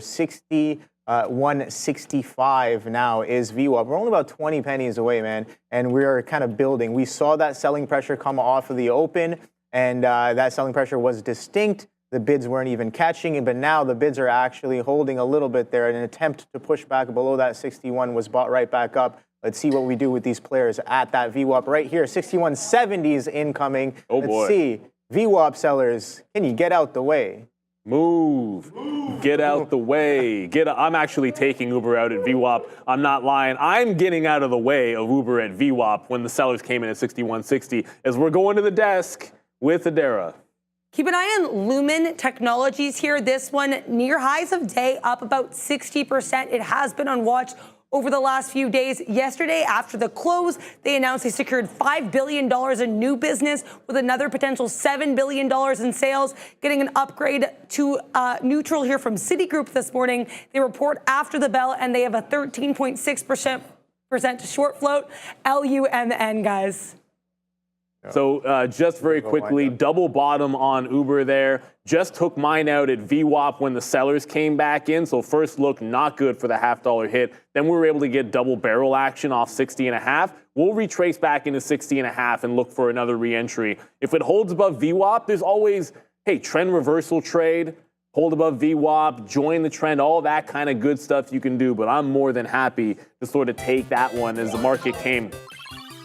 That's really loud in my ear. I hope that's not as loud for you guys as that was for me, but that was kind of jarring. Thank you, Fabian, for bringing that one down a little bit. Yeah, it was a fun trade, but it's still in a downward trend, which also Palantir is. Want to have a quick look back over at the other things setting up. We got CrowdStrike. Huge reversal trade yesterday. I mean, just absolutely massive all day long. 225, yesterday's high. It's trying to get back above. This can hold above 225. Then I think once again it can fly. I had no way to rhyme that, so unfortunately I could have had some kind of a good rhyme, but I didn't get it. No VWAP retrace here yet on NVIDIA, so it's holding the 101. Haven't found a good reload spot for NVIDIA. Still like this one above the 100 level, but we're looking for a spot to get more shares. And as you might be able to guess, Zoom info looks like this. And these are orders of me trying to get back into the short. It's short sell restricted. You can't just hit the bid and get a fill on Zoom info. It's still tanking down 21%. Let's go up to the desk with Adara. I'd like to thank our sponsors here at Benzinga Pro. Are you tired of being late to the trade, always playing catch up in the market, missing out on the big moves because you're too slow to the news? Benzinga Pro is your unfair advantage. Get breaking news alerts up to 30 minutes before everyone else. Pinpoint exactly why stocks are moving and join a thriving community of traders who share their strategies in real time. Ready to see how Benzinga Pro can transform your trading? Visit benzinga.com/pro and get a free 14-day trial. Keyword being free. Make sure you keep your ear to the ground. I got it in my ear, so when things like maybe like the Harris pick or like that bad news on the call from Caterpillar comes in there, which we'll check in a quick little second, you know what's going on. Do not trade blind if you don't have to. That's why we're here for everybody. Like if you ask us, let me know what's going on, because I just see that Disney's having a good day, and I'm a little bit interested in that and Nike, which I've seen a lot of in the chat. Just so you know, I did just jump into Palantir, second time, first time off a double bottom, 25.5 here, as it's trying to go to the upside. And T to the S to the L to the A, that's Tesla, by the way, found a bid at 193. Oh boy, this could be headed back into VWAP. But I got to worry about Palantir, which we just grabbed off the bottom. I only say oh boy when you're here. But, oh boy, there were sellers at 26. So if I'm getting long 25.70, I'm taking some out if it gives you a point into that 26 level even. Going to get on the offer here at 98, pick up a fill, throw this one down. Hey, man, football season's coming in here. Got to give it the old Kincaid spike. I'm all in on Dalton Kincaid. I traded Travis Kelce in my Dynasty League, and I'm basically going all in. I'm going to die on the sword that is Dalton Kincaid for my Bills. He's going to lead all tight ends in catches. Don't hold me to that. Please don't bet on it. And if you do and it works, then give me all the credit. If you do and it loses, remember that I'm a Buffalo Bills homer, and I'm talking a complete insanity. But breaking out 26 on Palantir, NVIDIA is now charging toward that 103 level. All right, NVIDIA, let's get here. I want it fail breaking out, look for a push in 04, look for someone to get a reentry. I thought we'd get 101s again. That hasn't happened. But if we're failing VWAP, I want to take it. Uber, I'm assuming you're still in it. That's looking pretty good over the 62 level. Big test at 62.5 incoming for Uber. But this 103, we got 101 to 103. The way that I trade, which usually keeps me green on the really bad days, but can be a little bit more risk averse, is when I see this lower high, if it holds it, I want to jump out and look for the next trade. Take my profit and run, right? Like I don't like, it is what it is. Everyone has to trade. If the opening trend is to the downside and it gets confirmed, then I want to get out of my longs when it gives me the profit. But for now, it's looking pretty strong going into VWAP. I want to give this one a chance to break out above 3. Yeah, that VWAP came in and blasted right through VWAP. So VWAP sitting at 61.67 as of right now. So I did get a little aggressive into that 162. Let's see if we kind of push it. Yeah, into that that 62 half. As of right now, as 62 holds. We were talking about that selling pressure right off of the open, and then that distinctly different shift that happened on the 61 hold. We attempt to push back down through that 61. Can't really make it as far, and then the bid kind of starts stepping right back up in. And again, VWAP sellers were dominant off of the open. We attempted to pull back off of VWAP right there. We talk about the potential offside, and that VWAP did pull back nicely. And then we ripped right back through that with even more aggression, and the bid is holding as of right now on top of that on top of that 62. So let's see if Uber can kind of catch. If we can kind of share a ride on this move here past that 62 on Uber. Pulling right back in, but VWAP at that 67. So you know what? I will stay a little bit patient on this one. 61 halves is the average. There was an old game that I used to play on the old Macintosh back in the 80s, and it was like this golfing game, and anytime you hit a bad shot, the guy went, whoops. So that's essentially what just happened here on CrowdStrike. So CrowdStrike held the 225. Remember 225? I'm like, I only like above 225. I wasn't dip buying anything on CrowdStrike. 225. It had to be holding out and about above yesterday's highs. So it finally makes that breakout again above yesterday's highs. Get the dip into 225. It breaks VWAP. I'm like, let's go. Neil's going to put in an order to trail the first bit. And whoops, I got it all out. That said, I want to be patient with this. The spread is still opening up in here. It has a chance to hold it. Like, it's not all bad. That's still $1 on Crowd, which is essentially not that much, I don't think. But we can get a re-entry off VWAP. The trend is still your friend. We've held 18,000. Uber long is looking good. NVIDIA's long is looking good. If I have a concern with the market, it would probably start with Apple. Because Apple can't get to VWAP. It can't get to the pre-market lows. This one looks like a bit of a dog. And my dog this morning was supposed to be antitrust news with Google. I had this for a short at 162.5. Checks notes, we are $5 away from that. Google is not going to get to 162.5. And if it does, we've got a lot of things that have probably worked out to the long side. VWAP, very, very weak here. VWAP is 158 and change. This looks like a short opportunity. If I want to have something going into NASDAQ resistance, just sort of overnight resistance here, I can think Google is looking pretty good. So Google weak. Apple week. Oh boy. I mean, Zoom info, you already know, is pretty nasty to the downside. Let's let the longs cook, and if it's a weak stock, be willing to still short it. Yeah, a bit of a chop happening here in and around that VWAP. VWAP, we did pull back into VWAP here on Uber, 61.67, and we're holding a little bit of bursts of the bid, kind of pushes down, and the bid kind of pushes right into the ask there, kind of wiping into it over like 15, 20 pennies at a time off of pullbacks into 60s and 70s there. So let's see if that VWAP holds, and maybe we see that 62 and some change once again on that pullback. Take a look at the market, man. We were talking about that 18,000 being potentially interesting with a test of a 17.9, and we're ripping right back through that 18.1, 18.150 coming in as of right now. Let's see if we can get to 18.2s there. I'm not really watching anything else, but Apple with a bounce off of 202 apparently as well. But yeah, let us know in the chat what you guys are trading.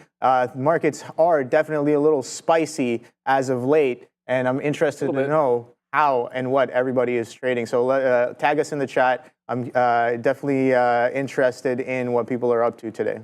Yeah, no questions asked. I see Meta out there in the chat. I see Rumble, CGC. Don't tell me the weed names are making a comeback. Don't call it a comeback. MSOS was down 8% yesterday. Check that out in the market recap show. So back to what we're looking at. I'll get to Zoom info in a second. But as we're pulling back into VWAP on NVIDIA, it's going to be pretty simple. We lose VWAP, I jump out. We hold VWAP, I'm looking for a place to add. It might just simply be 103, but I want to get the other end of it.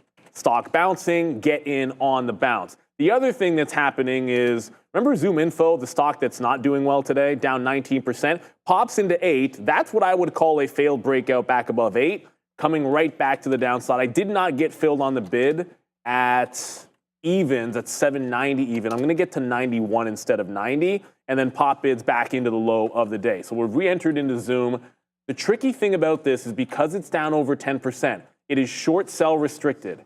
And what that means is as it's coming into the downside, like you cannot just get filled. When it turns, I can't just punch 805. I have to sit on the offer and kind of wait to get picked up. As that just happened, NVIDIA might have just, did it just come out? Yeah, it just took out VWAP. So I'm out of the 101 trade. We'll take the $2, looking for reentry. I don't mind being long back above 103. But if it holds this trend with these same lower highs, I want to respect this. I don't mind jumping right back in at the same price. Ooh, it's time for Adara, happening now. Nice bounce up here, as you can see here on the 15-minute chart for the S&P 500. A little bit after opening, we do get that strength. We have the S&P and the NASDAQ looking slightly similar here, though the NASDAQ running into a bit of resistance above that 18,000 level. S&P slightly performing it on the day thus far. Nice recovery, though, across the board after what was a pretty rough Monday for the markets, especially some of these Mag 7 and big tech names. Some names to watch out for this morning as we unwind include Lucid. This one had earnings, LCID, still up about 5% here, missed on earnings per share, but beat on sales, and announced a $1.5 billion in funding from this public investment fund in Saudi Arabia. We also have here CrowdStrike. This one, nice bounce for Crowd as well. Still trading a bit higher on the day, getting an upgrade from Piper Sandler, though it has also been hit with a lawsuit from some of the people affected by its global outage a few weeks ago. Last but not least, we have Google. Alphabet here actually near lows of day, down more than 1.5%. Yesterday, they did lose this antitrust suit related to its Google search dominance, as initially reported by Bloomberg. So GOOGL to the downside. Not a lot of economic data today, but lots to watch out for, guys. Bring it in. Let's go. Uber. 62. There was a reserve on the ask at 62. I was just like, knock, knock. Is that going to break? We've already held VWAP, and we keep on knocking on the door of that one of that 62, and finally kind of broke. So let's see if it kind of continues into 62 halves as of right now. 62.20s coming in. So we did hold VWAP. There we go. Some bids coming in on Uber here. What is the opening range high? Opening price is 62.55. We're only about 20 pennies away from that. I'm seeing 62.35s on the ask there. Let's see if we can get through that opening price. Sellers came in real hot right through that opening price. So anybody and everybody who sold right off the open, a little bit of an offside through that 62 halves. We're coming right back in to that level right now. So let's see if we can break through that. A bit of a back through entry there as well. Let's see what we do with the 62 half. A little bit of a chop and churn as of right now. Can we get to pre-market highs as well? 63.77. Yes, bit of pressure coming to the upside. Oh boy. Let's get it done. Let's go. The Uber is here.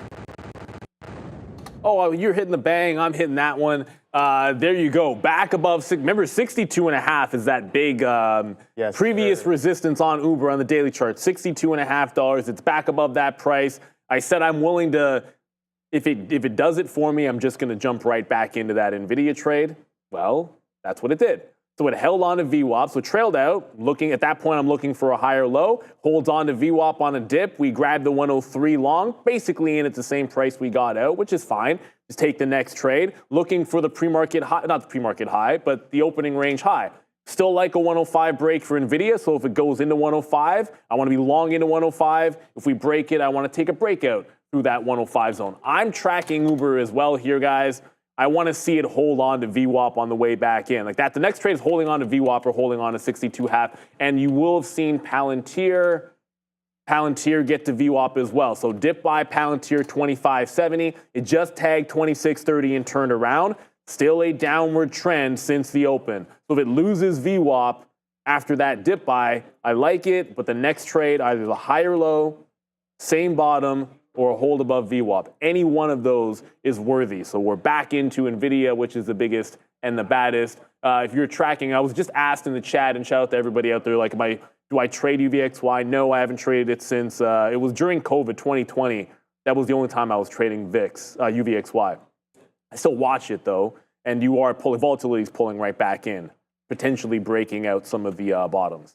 UVXY about to take out the bottom. I think you all understand we like some longs if that happens.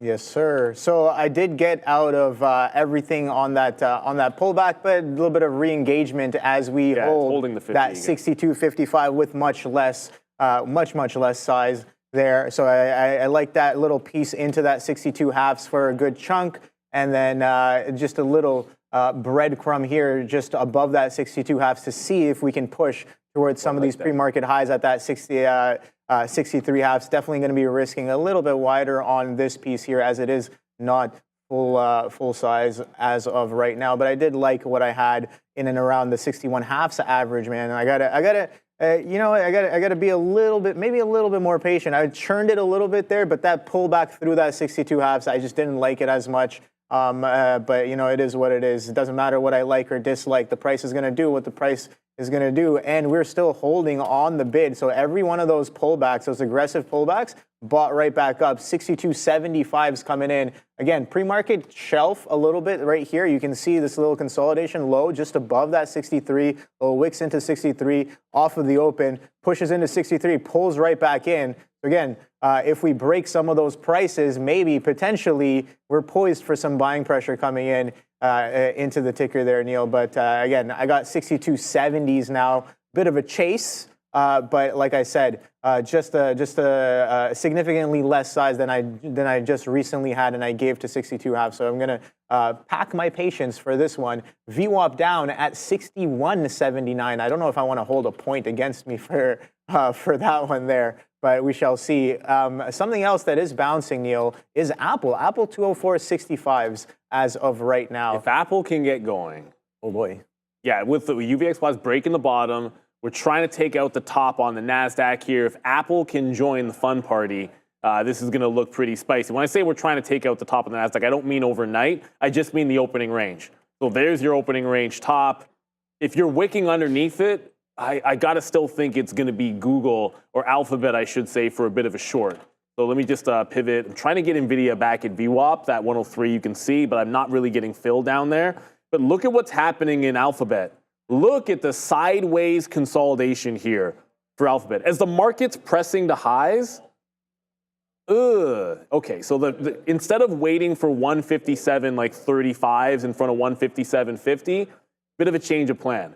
I'm going to try and get something a little bit closer to where it's sitting for a little bit less, for less shares if I have to step away from it. Because if the market breaks down from here, Google is weak. I think NVIDIA is going to cover the long opportunity. And chill vibes, I'm going to get to, after I get that order in, maybe adjust. Oh, I already have a stop in there. And then wait around for VWAP on Google. I'm now into Google. I'm going to get to ARM in just a quick second. But Uber, what I saw just now, Obi, is it's not just 62.80.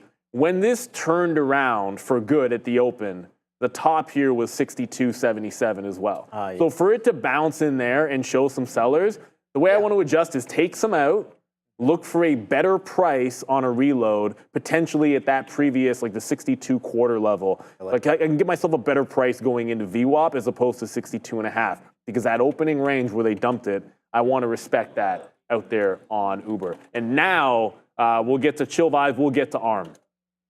I paid for locates on ARM because I'm always prepared just in case I see a short on ARM. What I do not see right now is a short on ARM. So I have no ways in saying I paid 12 cents per share here at Real Trading for locates on ARM that I don't really see a trade in right now, which is great. Because if you just use the locates because you happen to have them, you're getting run over and over and over and over and over again here on ARM. I do see some resistance at 122, 123, but cross that bridge when it gets there. Speaking of crossing the bridge when we get there, there's 104.5. That is the opening range top on NVIDIA. So we reloaded at 103 to get 104.5. Ring the register now. We're looking for a 105 break. I'm dipping back into VWAP to get it again. I got it in the bottom 101, took it out 103, got back in at 103, out in front of 105. I have zero qualms getting back in at 03 or jumping into a breakout trade at 105. Just anyone, you can trade your own particular style. I like to go station to station looking to reload it. If it trends all day long, I want to be in NVIDIA multiple times, not just once. I'd like to be finding 6, 7 long opportunities in NVIDIA as opposed to just the perfect one. Yeah, I'm looking at CrowdStrike. We were talking about CrowdStrike being one of my top ideas, man. And I literally wrote down, I was like, all right, I'm trying to okay, so day 2 situational change, day 2 catalyst. I'm looking for VWAP to hold. I'm looking for 225s to hold. And then where am I absolutely wrong on the long? Below 219. Guess what? It never got to 219. We dipped down into trip 2s. Look at that reversion, man. The reversion comes in, break of that opening trend there, all the way from 232s to 222s, 221s and some change, and then that trend breaks, that sharp angled trend breaks, and you get 223, 224s, reclaim of VWAP plus 225 confluence, trading at 228s now, man. Okay, fine. What's the next trade? The market is ripping to the upside, 18 twos, blasting through that, and then coming into 5,300 potentially pre-market highs, pre-market session highs there on the ES as well. A little bit of a pullback here on Uber. That bid doesn't really look like it's not really looking like it was on the way back up. We're still trading above VWAP as of right now. So you know what? I do want to kind of piece off of this one for now, and then maybe reassess a little bit later. That's just me talking to myself. But yeah, if we're going to make lower highs off of those pre-market levels, then maybe I don't want to get involved. I'll get back in, I guess, if we kind of come into some of those interesting areas. VWAP is all the way at 61.84s. I'm not trying to hold 50 pennies.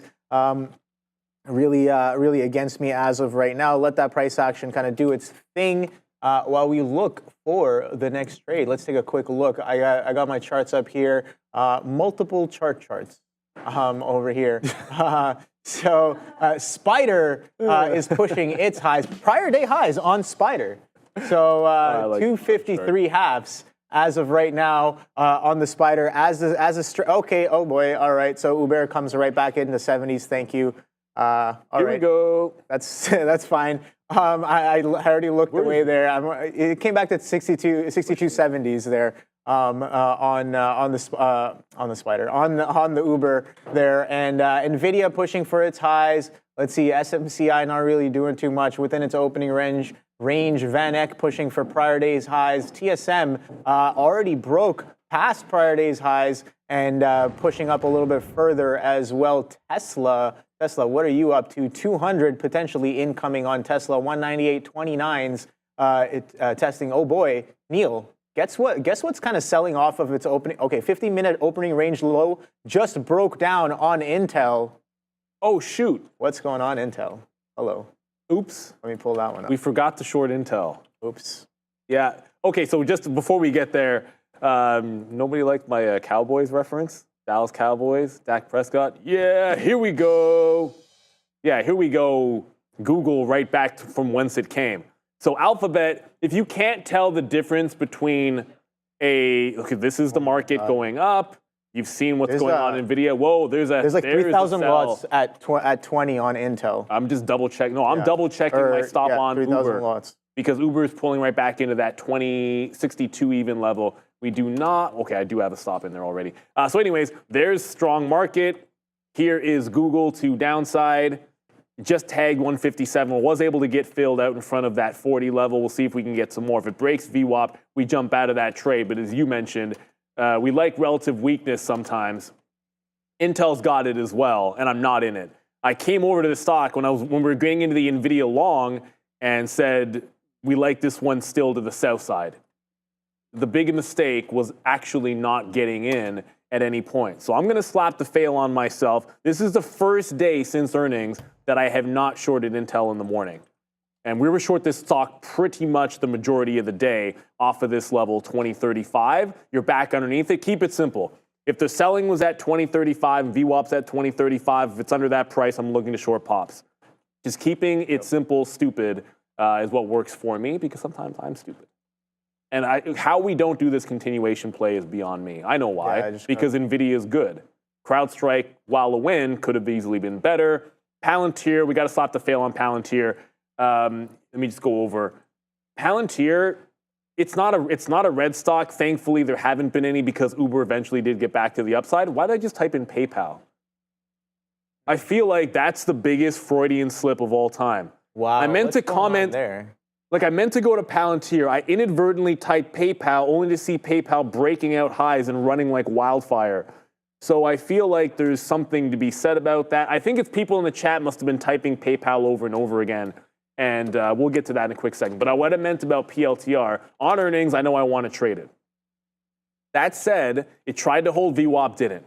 It held the bottom, failed at VWAP. So we're able to be up on it, but where's the continuation play, Palantir? Where's the hold of VWAP? And then the rip faces off rally back into 2750. That's what we're lacking in the market strength. So as of now, it's still good. I just haven't found a re-entry on Palantir. Either want to get those lows or get a hold of VWAP like Uber did. Right? Like this is what Uber did. Uber made the bottom. Uber then held VWAP. Well, okay, Uber is now holding VWAP, not then held VWAP.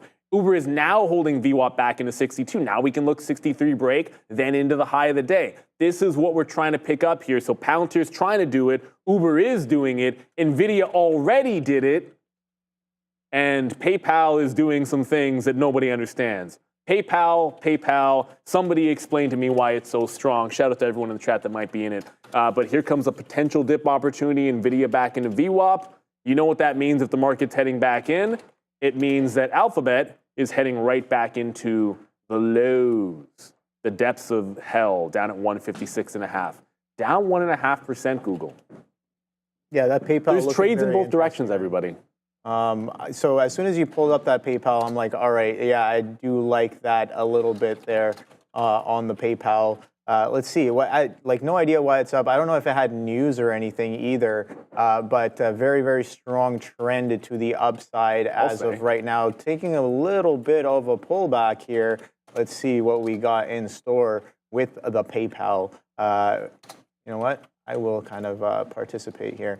If we're gonna break a little bit of this trend here, let's see. It might be a little premature. You're looking at reverse? Yeah, I mean, it's been catching a strong bid, and then all of a sudden, kind of looking like it's potentially trying to break here. Let's see if that bid kind of continues. But again, you draw a trend line, and as we were talking about it, that trend line does a little bit of a break there. Again, I don't think there's any news. Not really doing any significant relative volume. I have 0.03. 0.3 in terms of relative volume on this PayPal, and it's been blasting up right off of the open. I guess definitely over 1 ATR of a move from the day low right there to day high. What's going on, Adara? Bit of a potential catalyst here on PYPL. This morning, they announced that Fastlane is now available. It's their, quote, faster, simpler checkout experience. So new checkout experience, Fastlane, being announced by PayPal this morning. Potential reason for that nice move up, guys. Okay, thank you, Adara. Okay, so we do have a bit of a catalyst. We're breaking out of prior days levels as well. So, okay. Now that I know that there's a bit of a catalyst, I do want to stay a little bit nimble. I still like the idea of a reversion back to VWAP here, if it'll have me. Let's see if the PayPal payment goes through. Ooh, I like that one. Let's see if the payment goes through. Well, the only thing I don't want to go through is Intel. If it gets to VWAP, that's a point from here, right? So I'm okay. I just got 10s short, as you can clearly see. To me, it's a point if it goes to 2030. If we can hold on to the teens, I want to catch some on the way back down. If it doesn't hold on to the teens here, I want to jump out and look for the next trade, available trade, I should say. Uber just took out 63, so that's still looking very much in the pocket for this run toward the high of the day. So reloads could still be off VWAP in the 62 area.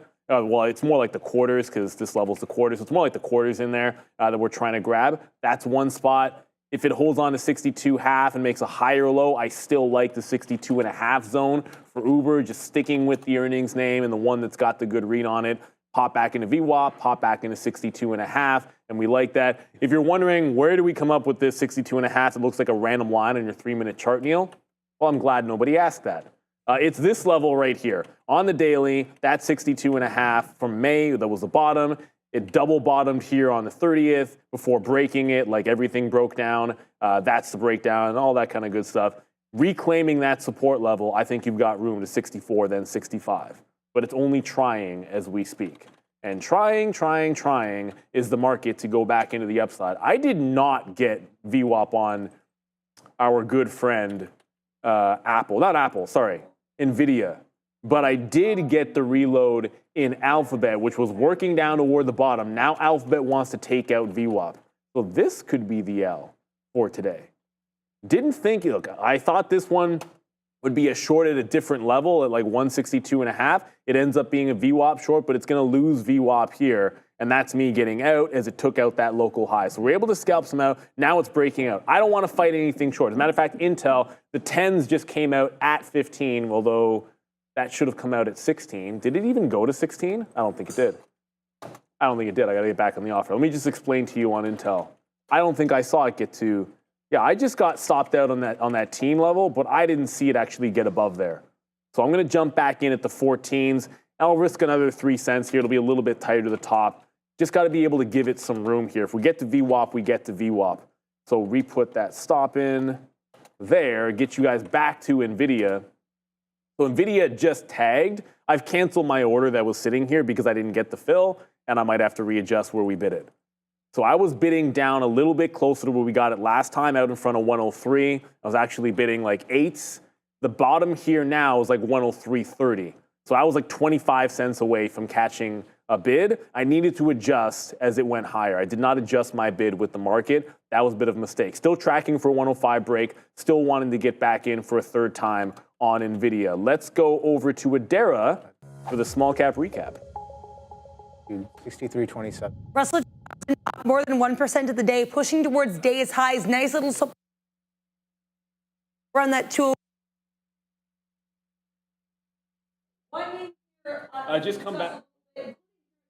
Guys, we have a mic issue with Adara's mic. It was cutting in and out there. Apologies. We'll get that one fixed and we'll go over to the small cap recap just 1 second. It happens. We're live for you guys. We'll just get that mic fixed and then Adara's going to be able to give you the small cap recap. So as I was saying, looking for this VWAP 103 area bounce on NVIDIA. Got to look for the quarters at this point. I did jump back into Intel, which didn't really break that resistance. And Uber, as Obi just pointed out, just tagged 63 quarters. 60 pennies. If it can hold on to this higher low, this 62.75, I don't want this tracking all the way back into 62.50.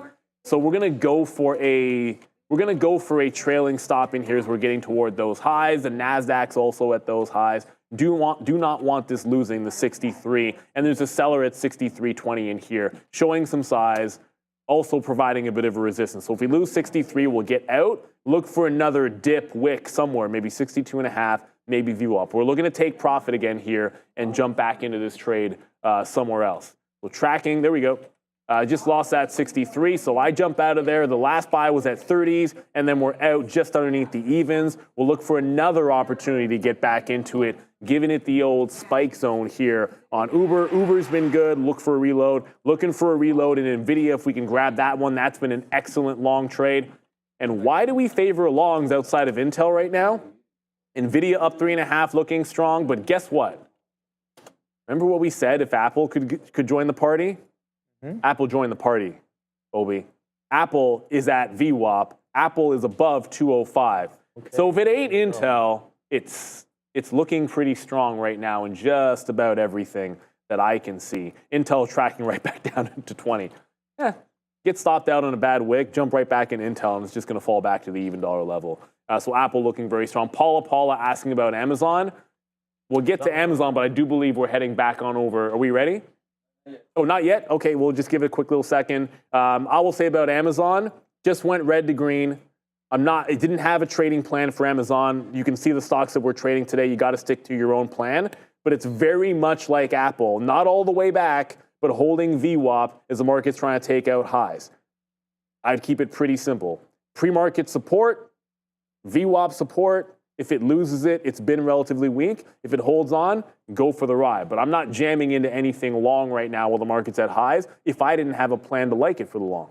And Amazon wasn't part of that plan for me. NVIDIA was, Crowd was, Palantir was, Uber was. If it's one of those, no issues. Yes, sir. Let's head on over, sorry, Obi. Let's head on over to Adara. We're now ready for the small cap recap.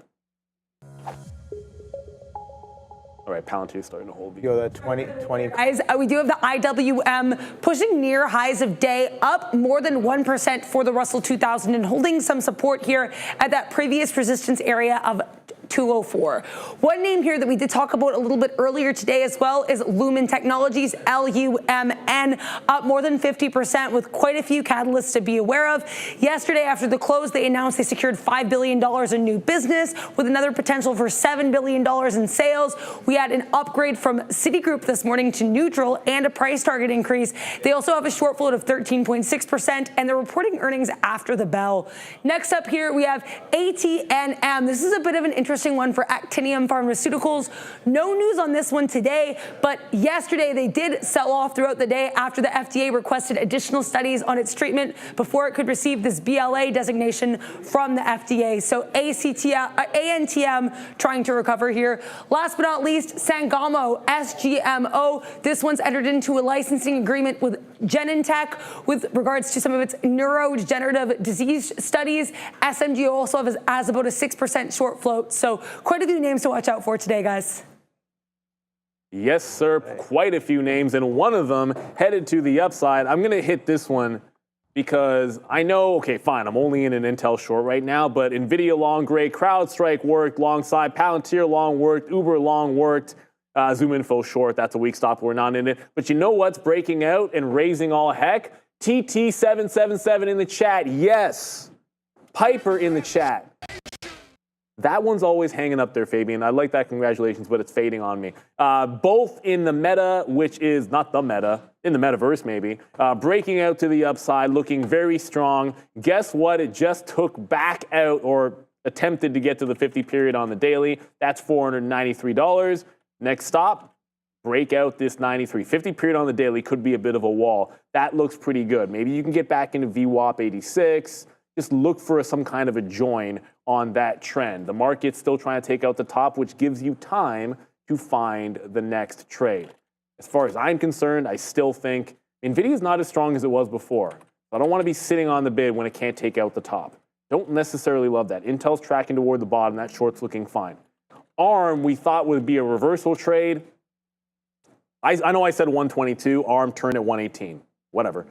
Turned at the wrong price, but it doesn't matter. That just means I had the wrong resistance zone. Who cares? Now looking at VWAP on ARM. Next available trade would be shorting ARM on a retracement back into VWAP. So as Intel tries to take out the 300,000 shares on the bid at 20, I'm looking for ARM under VWAP, NVIDIA potentially at VWAP, and Uber, because we got out of our Uber trade, at VWAP as well. So we've been Uber 3 times. Okay, technically, you could call it 4 times. We double-barreled here, kind of double-barreled over there, but the first was a hit. So really, we're tracking 1 for 3 on Uber, which is okay because the trend eventually found it to the upside, just early on the dip buy.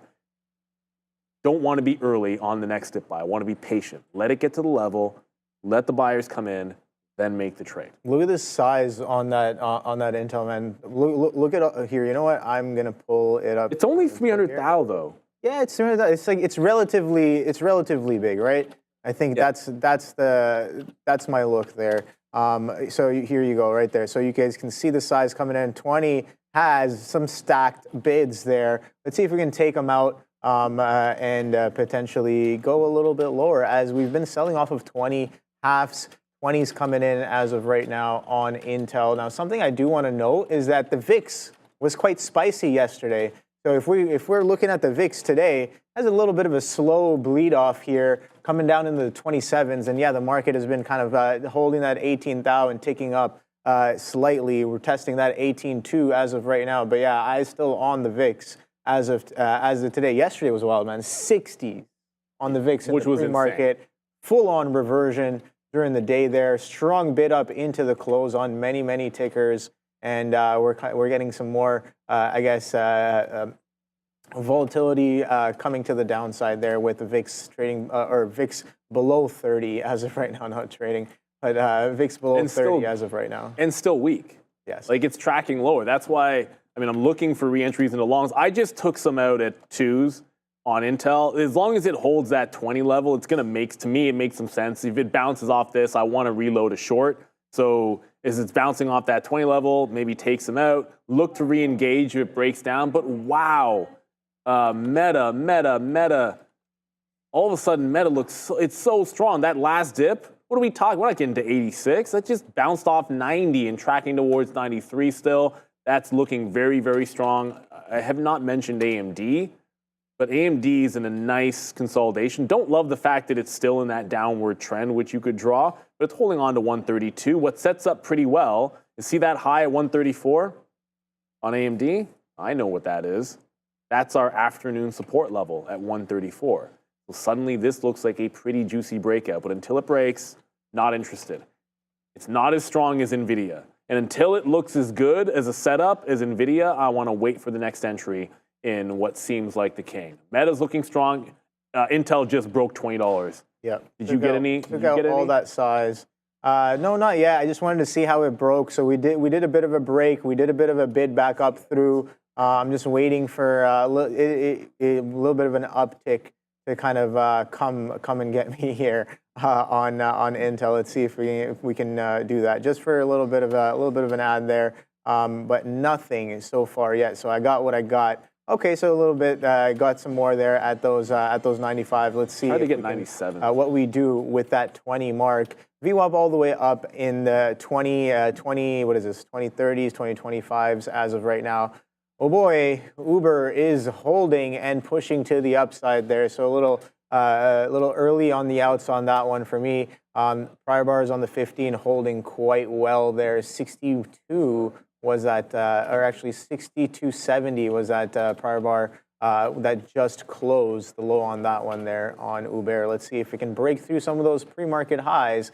63.77s. PayPal taking a little bit of a pullback here as well. Let's see if it can break this trend and maybe come into VWAP. But before that, we're going to go to Dara. What's up? Couple names in the crypto adjacent space to watch out for this morning, with both of these names actually getting picked up by Cathie Wood's ARK Invest yesterday. It's going to be Robinhood, HOOD, and Coinbase, COIN. Robinhood, we had ARK Invest purchasing roughly $11.12 million worth of the shares. Coinbase, roughly $17.78 million worth of shares.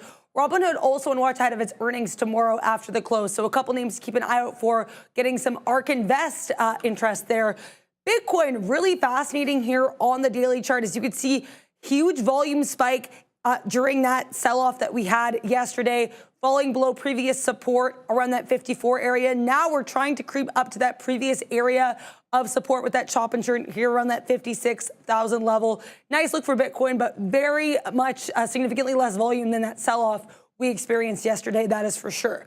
We have Bitcoin here up about 5.5%, Ethereum up 6%, holding on nicely to that 2,500 level. So nice recovery for both of these major cryptocurrencies. Other crypto names largely looking very strong as well. Solana, which sold off pretty severely yesterday, now up about 12.5% today. BNB up 7.5%. Same with Ripple. We've got Doge and Cardano both up about 6% here. So lots of strength in this space as they all recover from yesterday's weakness, guys. Yeah, we're getting a little rollover here a little bit in the market. And as that happens, I didn't get that ARM VWAP trade.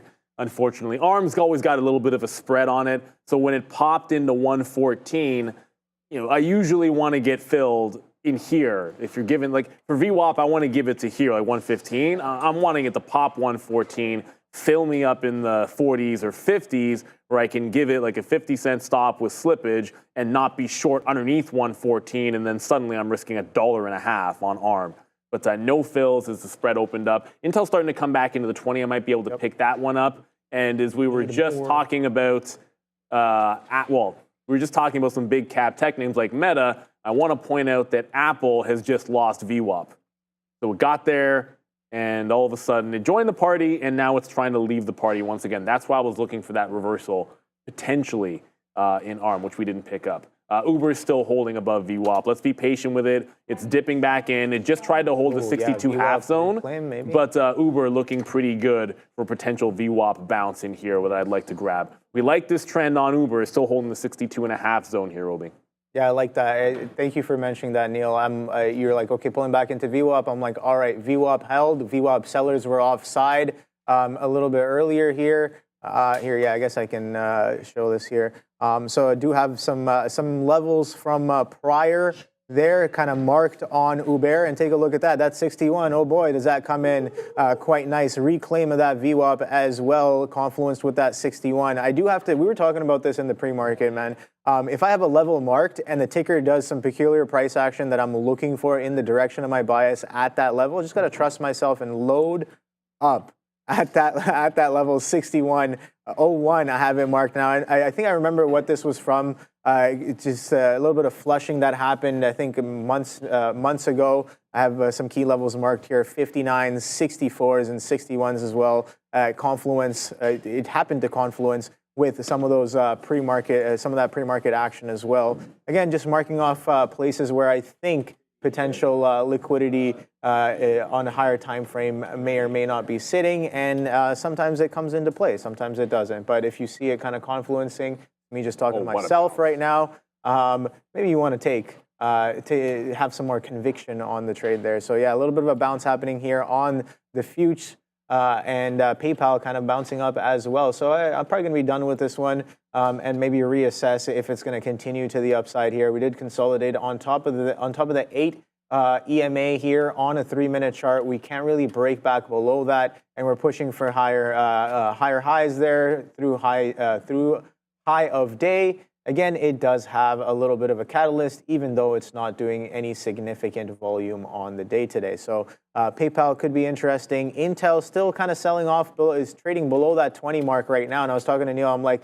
VWAP is the place that I wanted to kind of interact with. And if it can get back up there, I'm willing to take a lot more on that. Pretty much have nowhere near what I want to have here on this Intel trade. But yeah, that is my conundrum, man. Sometimes I'm like, some of my better trades, I'm just like, okay, well, you don't have that much size on your better trades, and some of my bad trades, I have the most size on my bad trades. So that's something I have to kind of work on and kind of a transition. You know what I guess the thing about it, I've seen over the years, you see a lot of traders, and I've seen like there's a lot of traders that have come through, and it's like, inevitably, their best trades, they never find a way to get all in. And then their worst trades, they always find a way to get all in. And unfortunately, but the only solution for that is you have to be very careful about how you're getting all in. Be willing to miss the trade to make the trade. And it was a trader that got over that used to say that to me.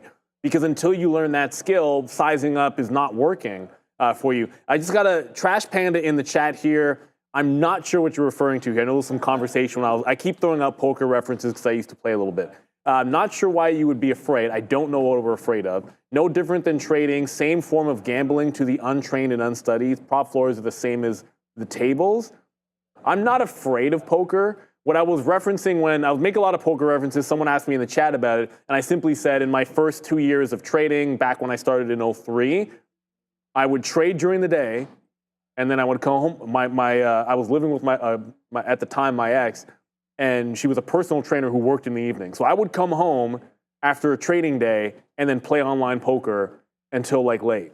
And so I was trading from the open to close, coming home and playing online poker for like 3 or 4 hours, which I was a pretty solid player, but that was a really bad habit, and I got rid of it after like a year or two. So I don't really play that much anymore. I'm not afraid of the tables. It's just, like, to me, that's an easy way to become unhealthy. Like, you're already very engaged in the same kind of thinking when you're trading. To double down on that and then be tired in the morning because I was sitting in front of a computer all evening is not a good recipe when my job was to trade and my income was to trade.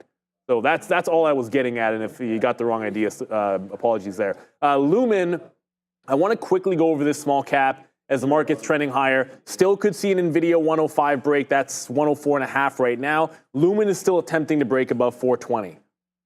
And the good thing about this is, look at it on the daily chart. Understand, of course, it could fade that level still. Trending higher on the 15. Higher lows back into this top break. It's a 4-quarter high at this moment and holding VWAP at $4. 2 ways to play this. You could just try to go long into it off $4 in VWAP. The other way is a clean breakout through 425. I'd put a stop at 415 and just see what happens. Risk 10 cents. And if it goes $1, it goes $1. Lumen tracking toward that break. Still looking NVIDIA breakout or dip into VWAP, but it looks like the break's coming first, guys. Yeah, this market's kind of, again, catching a little bit of a bid here. We're trading above that 18.2. PayPal pushing into that 63 mark as of right now. Intel pulling back up into that 20. So let's see if I can get some better prices. I do want to sell, or I am looking. I'm a little interested to kind of take more on this, but again, I have no idea what it's going to do. VIX is still pulling in as of right now. Let's take a quick look at CrowdStrike. What are you up to? CrowdStrike trading at 227s as of right now. What's going on, Indira? This part of the show brought to you by Stonks.com.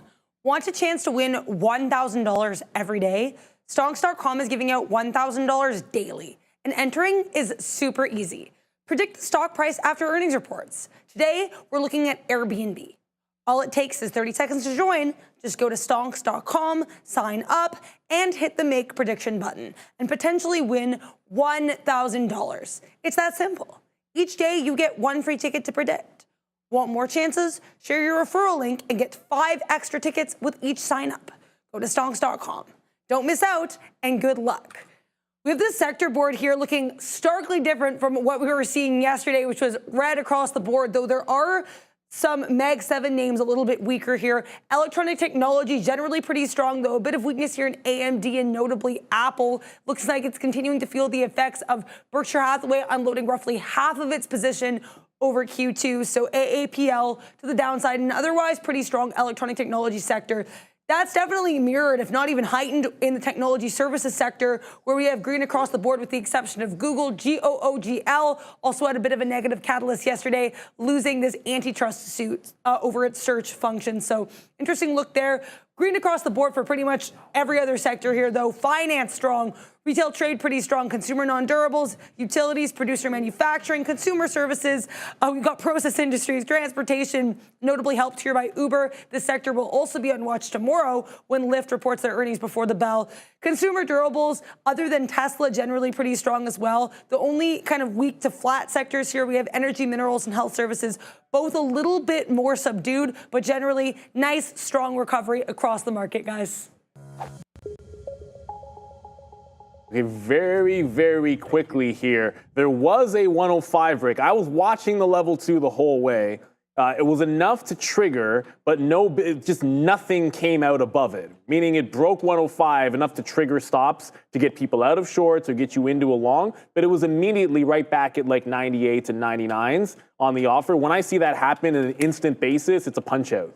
When you're watching the level 2, it allows me to, if I can take the break a second time, maybe this time through like 10s or something, I want to give it another chance. But if instantly, once you're broken and running those stops, there's just sellers underneath, I'd go back into dip buy mode or just take another look at a breakout. I did finally get some more shares at Intel tighter, like it eventually filled. You'll see my price is now 20 even because I eventually got a fill underneath that $20 level as it pulls back in and then coming right back down. So every 10 cents, to me, on the way to the quarters and halves is going to be an exit point on Intel. But NVIDIA is still tracking toward that 105. Decent chance we could get this breaker 19. It's been higher lows the whole way. This is the first breakout trade. It was dip buy, missed dip buy, and now a breakout. So that is a bit of a change of trend in terms of what I've been looking for. But I don't mind the dip buy at VWAP if we can grab it. Okay, while that's starting to calm down, now I want to go back over to ARM, which did the wick over VWAP and the no fill into 115. My eyes were on NVIDIA at that moment, obviously, as you guys could tell, but still want to fail underneath VWAP for this. The market's at the high, so I want to let it press the high and try to catch it on the way back down. I tend to favor not getting filled on ARM on the way up because the spread can open up 40 or 50 cents. I'd rather catch that on the way down. And now you just broke 10s and didn't fill me, NVIDIA. Okay, let's see if I can get picked up on NVIDIA. So I'm going to be patient with an ARM short as the market is really threatening those highs. Really threatening those highs. Again, I got to reiterate. Got to have. I think today's a day. Like after what VIX did yesterday, we got to keep eyes on VIX. Again, volatility, highest probability reversions. Right. I think a few of us definitely agree on that. And volatility is definitely reverting off of yesterday's craziness as of right now. Coming into, I have right here 29. It's at 2702. The volatility S&P 500 index, the VIX, right here. So a nice little pullback there for that index there. Pulling back into where it started right here. I can see here, you know what, I should probably pull it up if I'm going to be talking about it. So let me pull up the VIX here real quick. And yeah, look at that market pushing up. Absolutely crazy. 18,250, Neil, coming in. So let's take a look at, let's do a 15-minute. I like that, 15-minute. Look at that. This is the craziness that happened, right? There's a little bit of breadcrumbs on the chart on the way up as well, but that reference kind of level right here, 2339 on the VIX, and we have reverted all the way from 65s in the pre-market trading session at 8:25 in the morning yesterday, Monday morning, and we're coming all the way back down to 26, so almost a full-on 100% reversion if we come all the way back down to 23s. Only about 3 or 4 points left for the VIX to do that. And you can see that the tickers across the board, some of these large caps are slowly, steadily, just trickling up, melting up, whatever you want to call it there. VIX, definitely an interesting tool nonetheless. What you got? That's what I call it. No, the market's green. As a way to bounce. Look, see, Obi is like the adjunct professor. Is that even what's an adjunct professor? I just feel like it feels like a cool term. I don't even know what it is, and I'm saying it. But anyways, we got the professor, and then we got Obi out there. I'm just gonna be like, the market's green.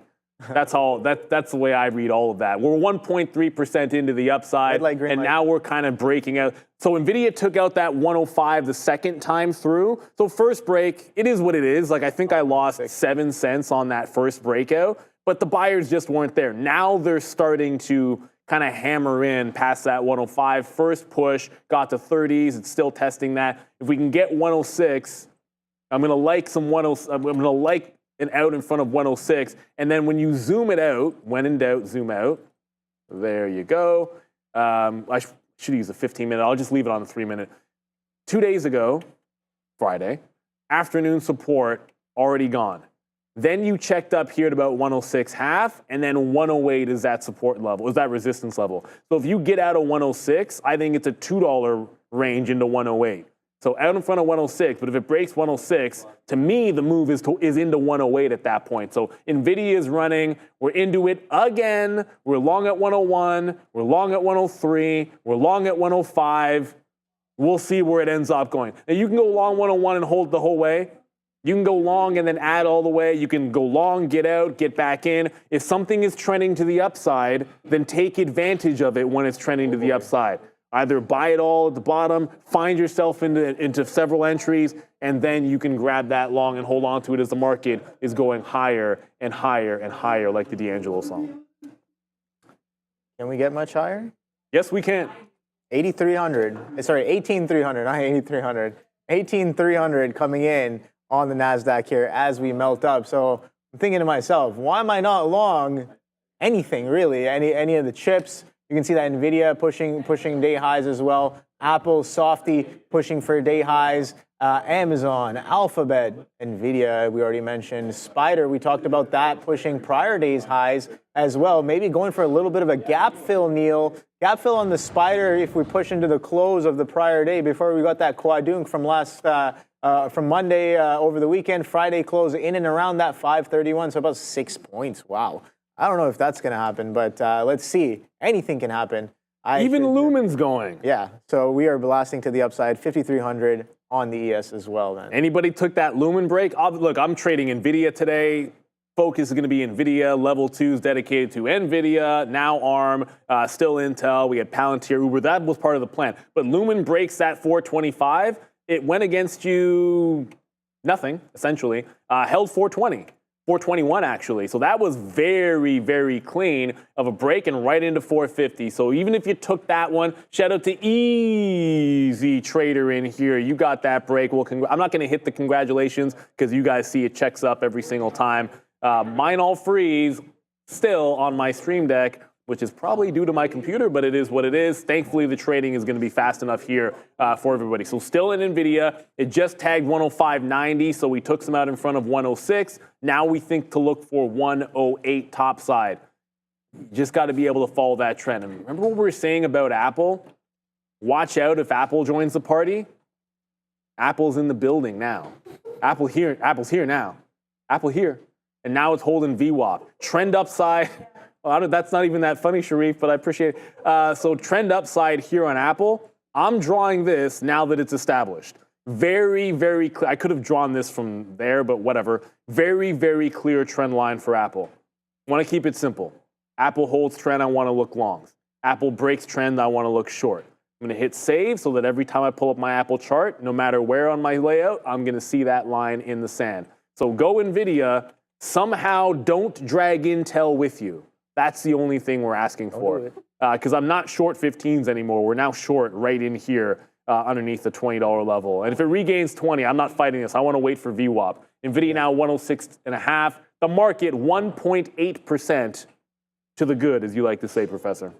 Yeah, pushing to the upside here. Again, just pointed out that that kind of VIX move as well. We're melting up to, well, not really melting up. We're bidding up to the upside there. 18.3 pushing as of right now. A lot of these tickers, again, we sold off quite aggressively yesterday. Bit of a gap down bid all day, and continuation of some of that bid. 17.9 was an interesting level yesterday, and we kind of held that 18 a little bit higher, breaking some of that pre-market trend as well on the NASDAQ. Let's see what we do with this 18.3. Some of the selling in the pre-market session came in at 18.4s and 18.450s. So I will be a little patient for some of those levels to potentially come in here. What's up, Adara? Bit of a lighter day and week actually here in terms of economic data for the U.S. So I do have the Japanese yen and USD relationship on the 1 daily. I have this chart up as we continue to see the markets reacting to the rollover of this carry trade. As discussed quite a lot yesterday, the carry trade basically occurs when you have an investor borrowing in a currency with lower interest rates, like the Japanese yen, for example, and then having the proceeds reinvested in higher yielding assets. As we did have a bit of a sell-off in the market, we saw a bit of a rollover within this carry trade. We actually have the JPY currently down on the day right now. But I also thought this was interesting to bring up because we now have some economists, for example, at TS Lombard saying that actually this carry trade situation and this rollover could actually become worse if we do have the Fed cutting rates. So the natural inclination, as these economists are stating here at TS Lombard, would be for the Fed to cut rates as we have weaker economic data. However, this could actually impact or impede this carry trade. So interesting stuff to think about there, given how much we had the impact on the market with the carry trade rollover beginning as of yesterday. So just a quick note there, be aware that this is ongoing. And if we have Fed rate cuts, could potentially increase and worsen, guys. Thank you very much, Adara. I think you want to, I know you're just sharing some thoughts on the VIX. Maybe let the people know, because I can repeat it as well, but I think it's a good thought. It's up to you, because no, I just mentioned it a little earlier, right? Just to kind of, I'm just looking at the reference of where that strength, that push came in on what was this? Yeah, on Monday, 3 a.m. Right, 3 a.m. That push comes in very aggressively. So that reference point right there is 23 halves. Where the index is at 2660s right now. So just about just a little over 3 points away from that. And I'm like, all right, if we do potentially catch a little bit of a reversion, maybe a potential turn, I have no idea, but I think that this is a decent area to kind of watch the VIX, or watch some of the constituents and the futures, what they're up to if and when VIX gets into that level. That's kind of what we were talking about just now. There you go. I love the thought. I love the analysis. It's just like, hey, let everybody know about that. Okay, I'm gonna do then maybe. Let me just get Alphabet first. Okay, so Alphabet's breaking trend. Just a quickly, Alphabet was relatively weak underneath VWAP. We shorted it. It broke VWAP, got out. It then made this loss of VWAP here. Zoom in, get rid of that wick. This loss of VWAP to make this bottom, holding this bottom, and all of these bottoms before breaking down underneath this trend line. So if you know anything about parabolic moves, and we've been looking at this for a while, I like these kind of breaks for scalp trades. It just came back underneath it. I can get out if it reclaims to the upside. So very simple sort of notion. And only what I've noticed about this type of trade is you really only want it when it starts going in an outsized move. If that move is very linear and calm, like kind of 45 degrees and churning, not ripping faces off, then I don't like that break of the trend line as much. At least it hasn't worked the same way. So jumping into Alphabet for that reason. It also happens to be red to green, as you can see at this price. This is right around where it closed at the 25 level. So when it lost it, punching short, give it to the 40 level. It's maybe 30 cents worth of risk when VWAP sits $1.50 down. So I like that kind of a setup. We'll take our shot at it. If it loses, I think the same thing. Well, I shouldn't say the same thing. I think if it loses, then the reload on Intel under 20 is probably going to lose. We'll get out of that one for a tight stop and then wait until we get a VWAP retracement, which I think would be a little bit better. Maybe we never see VWAP in Intel. That's possible. I'll take the shots at it, but if it breaks that 20, I want to give ourselves a chance to get a much, much better entry price. So the new trade was Alphabet. Although I just didn't save that trend line, I can always redraw it and then hit the save button, which I neglected to do. So that's a new trade for me in Alphabet. If we get back above 40s, I'm jumping out.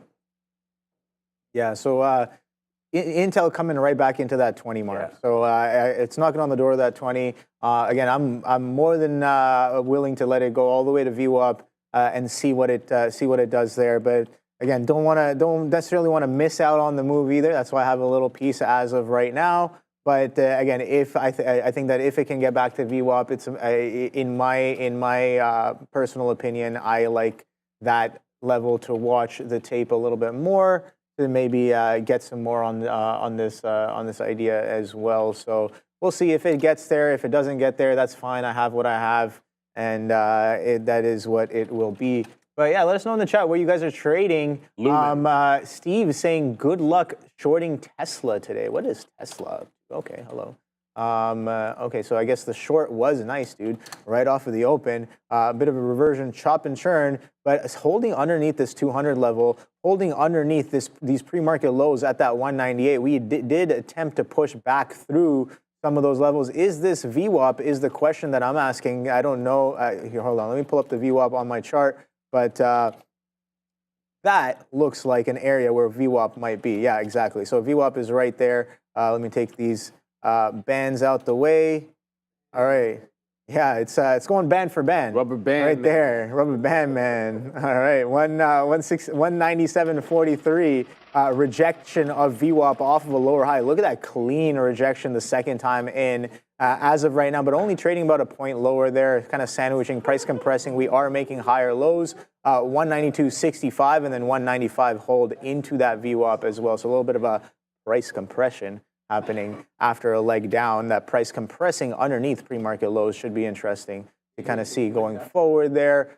Tesla, not too bad. Sell VIX and buy NVIDIA, says Ryu. Yeah, Ryu. I don't know. Like, I guess we can trade the VXX. I don't know about we got some tax things with the UVXY and some other things potentially, but I think VXX is doable, right? I think so. I'd have to double check it real quick because I haven't traded UVXY on our platform in a long time. I think 3 years is the last time I actually put an execution on it. But I was trading it when I got to the floor, and then we got like this I remember. notice of like certain tickers that we should avoid. But trading. on that note, two things. One, NVIDIA back into this 105 zone. So it's trying to hold the line at 105. I'm looking for the curl here at the 5. Holds, add, breaks, get out, wait for VWAP. So that's the plan. I'm looking to see if the buyers come right back into this name. Looks like they're trying, but I'm not seeing a lot of strength just yet. Now they're starting to step up. They just stepped up now, and I tried to grab it at 8 and didn't get filled. Let's see if I can get some at 11 there. I don't want to chase too far. While this is happening, Alphabet's still trending and holding that line. If it breaks 40, I want to make sure I get out. I did get a reload in Intel, and I'm taking some out low 90s, mid 80s on the way back in. But right now it's the 105 in NVIDIA. Only 2 minutes to go, everybody. Just realized till we head on over to the midday. The story has been the market going green. NVIDIA has been good, and I have no qualm saying NVIDIA has been a good long, but let's be real about it for a second. As much as we're able to catch a bottom on NVIDIA in several long trades, it is Meta that is taking the cake. Meta is the one today. So regardless of what has worked for you, sometimes we got to acknowledge the granddaddy of them all I don't know if granddaddy's the right term, whatever, the Don Data, whatever phrase you want to use, it's been meta, and it's holding above a key level at 495 as we speak. So I'm trading NVIDIA. We've been in it several times looking for that reload. But shout out to everybody that was able to grab a piece of that meta pie. And by the way, Lumen, $5. Lumen. Is Lumen showing you the light, Neil? That's pretty good. That is pretty darn good. I'm not going to complain at that one. It got to $5, dipping off the $5 level, but that was a very, very clean break, 425. It never even broke 420 on the way back in. That is a very clean breakout trade on Lumen. And even the reason why we liked it, and look, we're trading the big cap techs. I probably should just step right in. It was also this double top on the daily for Lumen. Areas of confluence, like reasons to like the trade. Not just a 3-minute double top, but on the daily chart, you also had a double top in there. So locked and loaded on that one. At least a couple of people were, thankfully. So 2 things just happened. I reloaded NVIDIA, and I got stopped out in Google. So we'll slap a fail on Google. That's my red Alphabet. That's my red stock of the day. And NVIDIA continues to climb higher and higher as I flip from Lumen's lunacy to NVIDIA bouncing off 105 one more time here. Yeah, sorry. Yeah, that 20 still holding. Right? I was just replying to Professor Love, making a funny comment, and he's like, "OB illuminates us daily." I was just like laughing at that. Yeah, 63 coming in on PayPal there, and 20 coming right back in on the Intel, pushing up above that 18.3. Let's see what we do going forward. Again, it is 11 o'clock, Neil. What's on the show for today? Earnings all week. So all right, cool. So we are going to pass it over very soon to Sharif and Adara for your lesson on earning. Got any last words, Neil? Markets pressing highs. Let's go to the professor and Adara. Talk some earnings and keep an eye on the VIX. That's right. That was a good look. What is up, beautiful people? Welcome to How to Trade, formerly known as That Midday Show. That is your girl Adara, and I am Sharif. And we're going to wait for all the OGs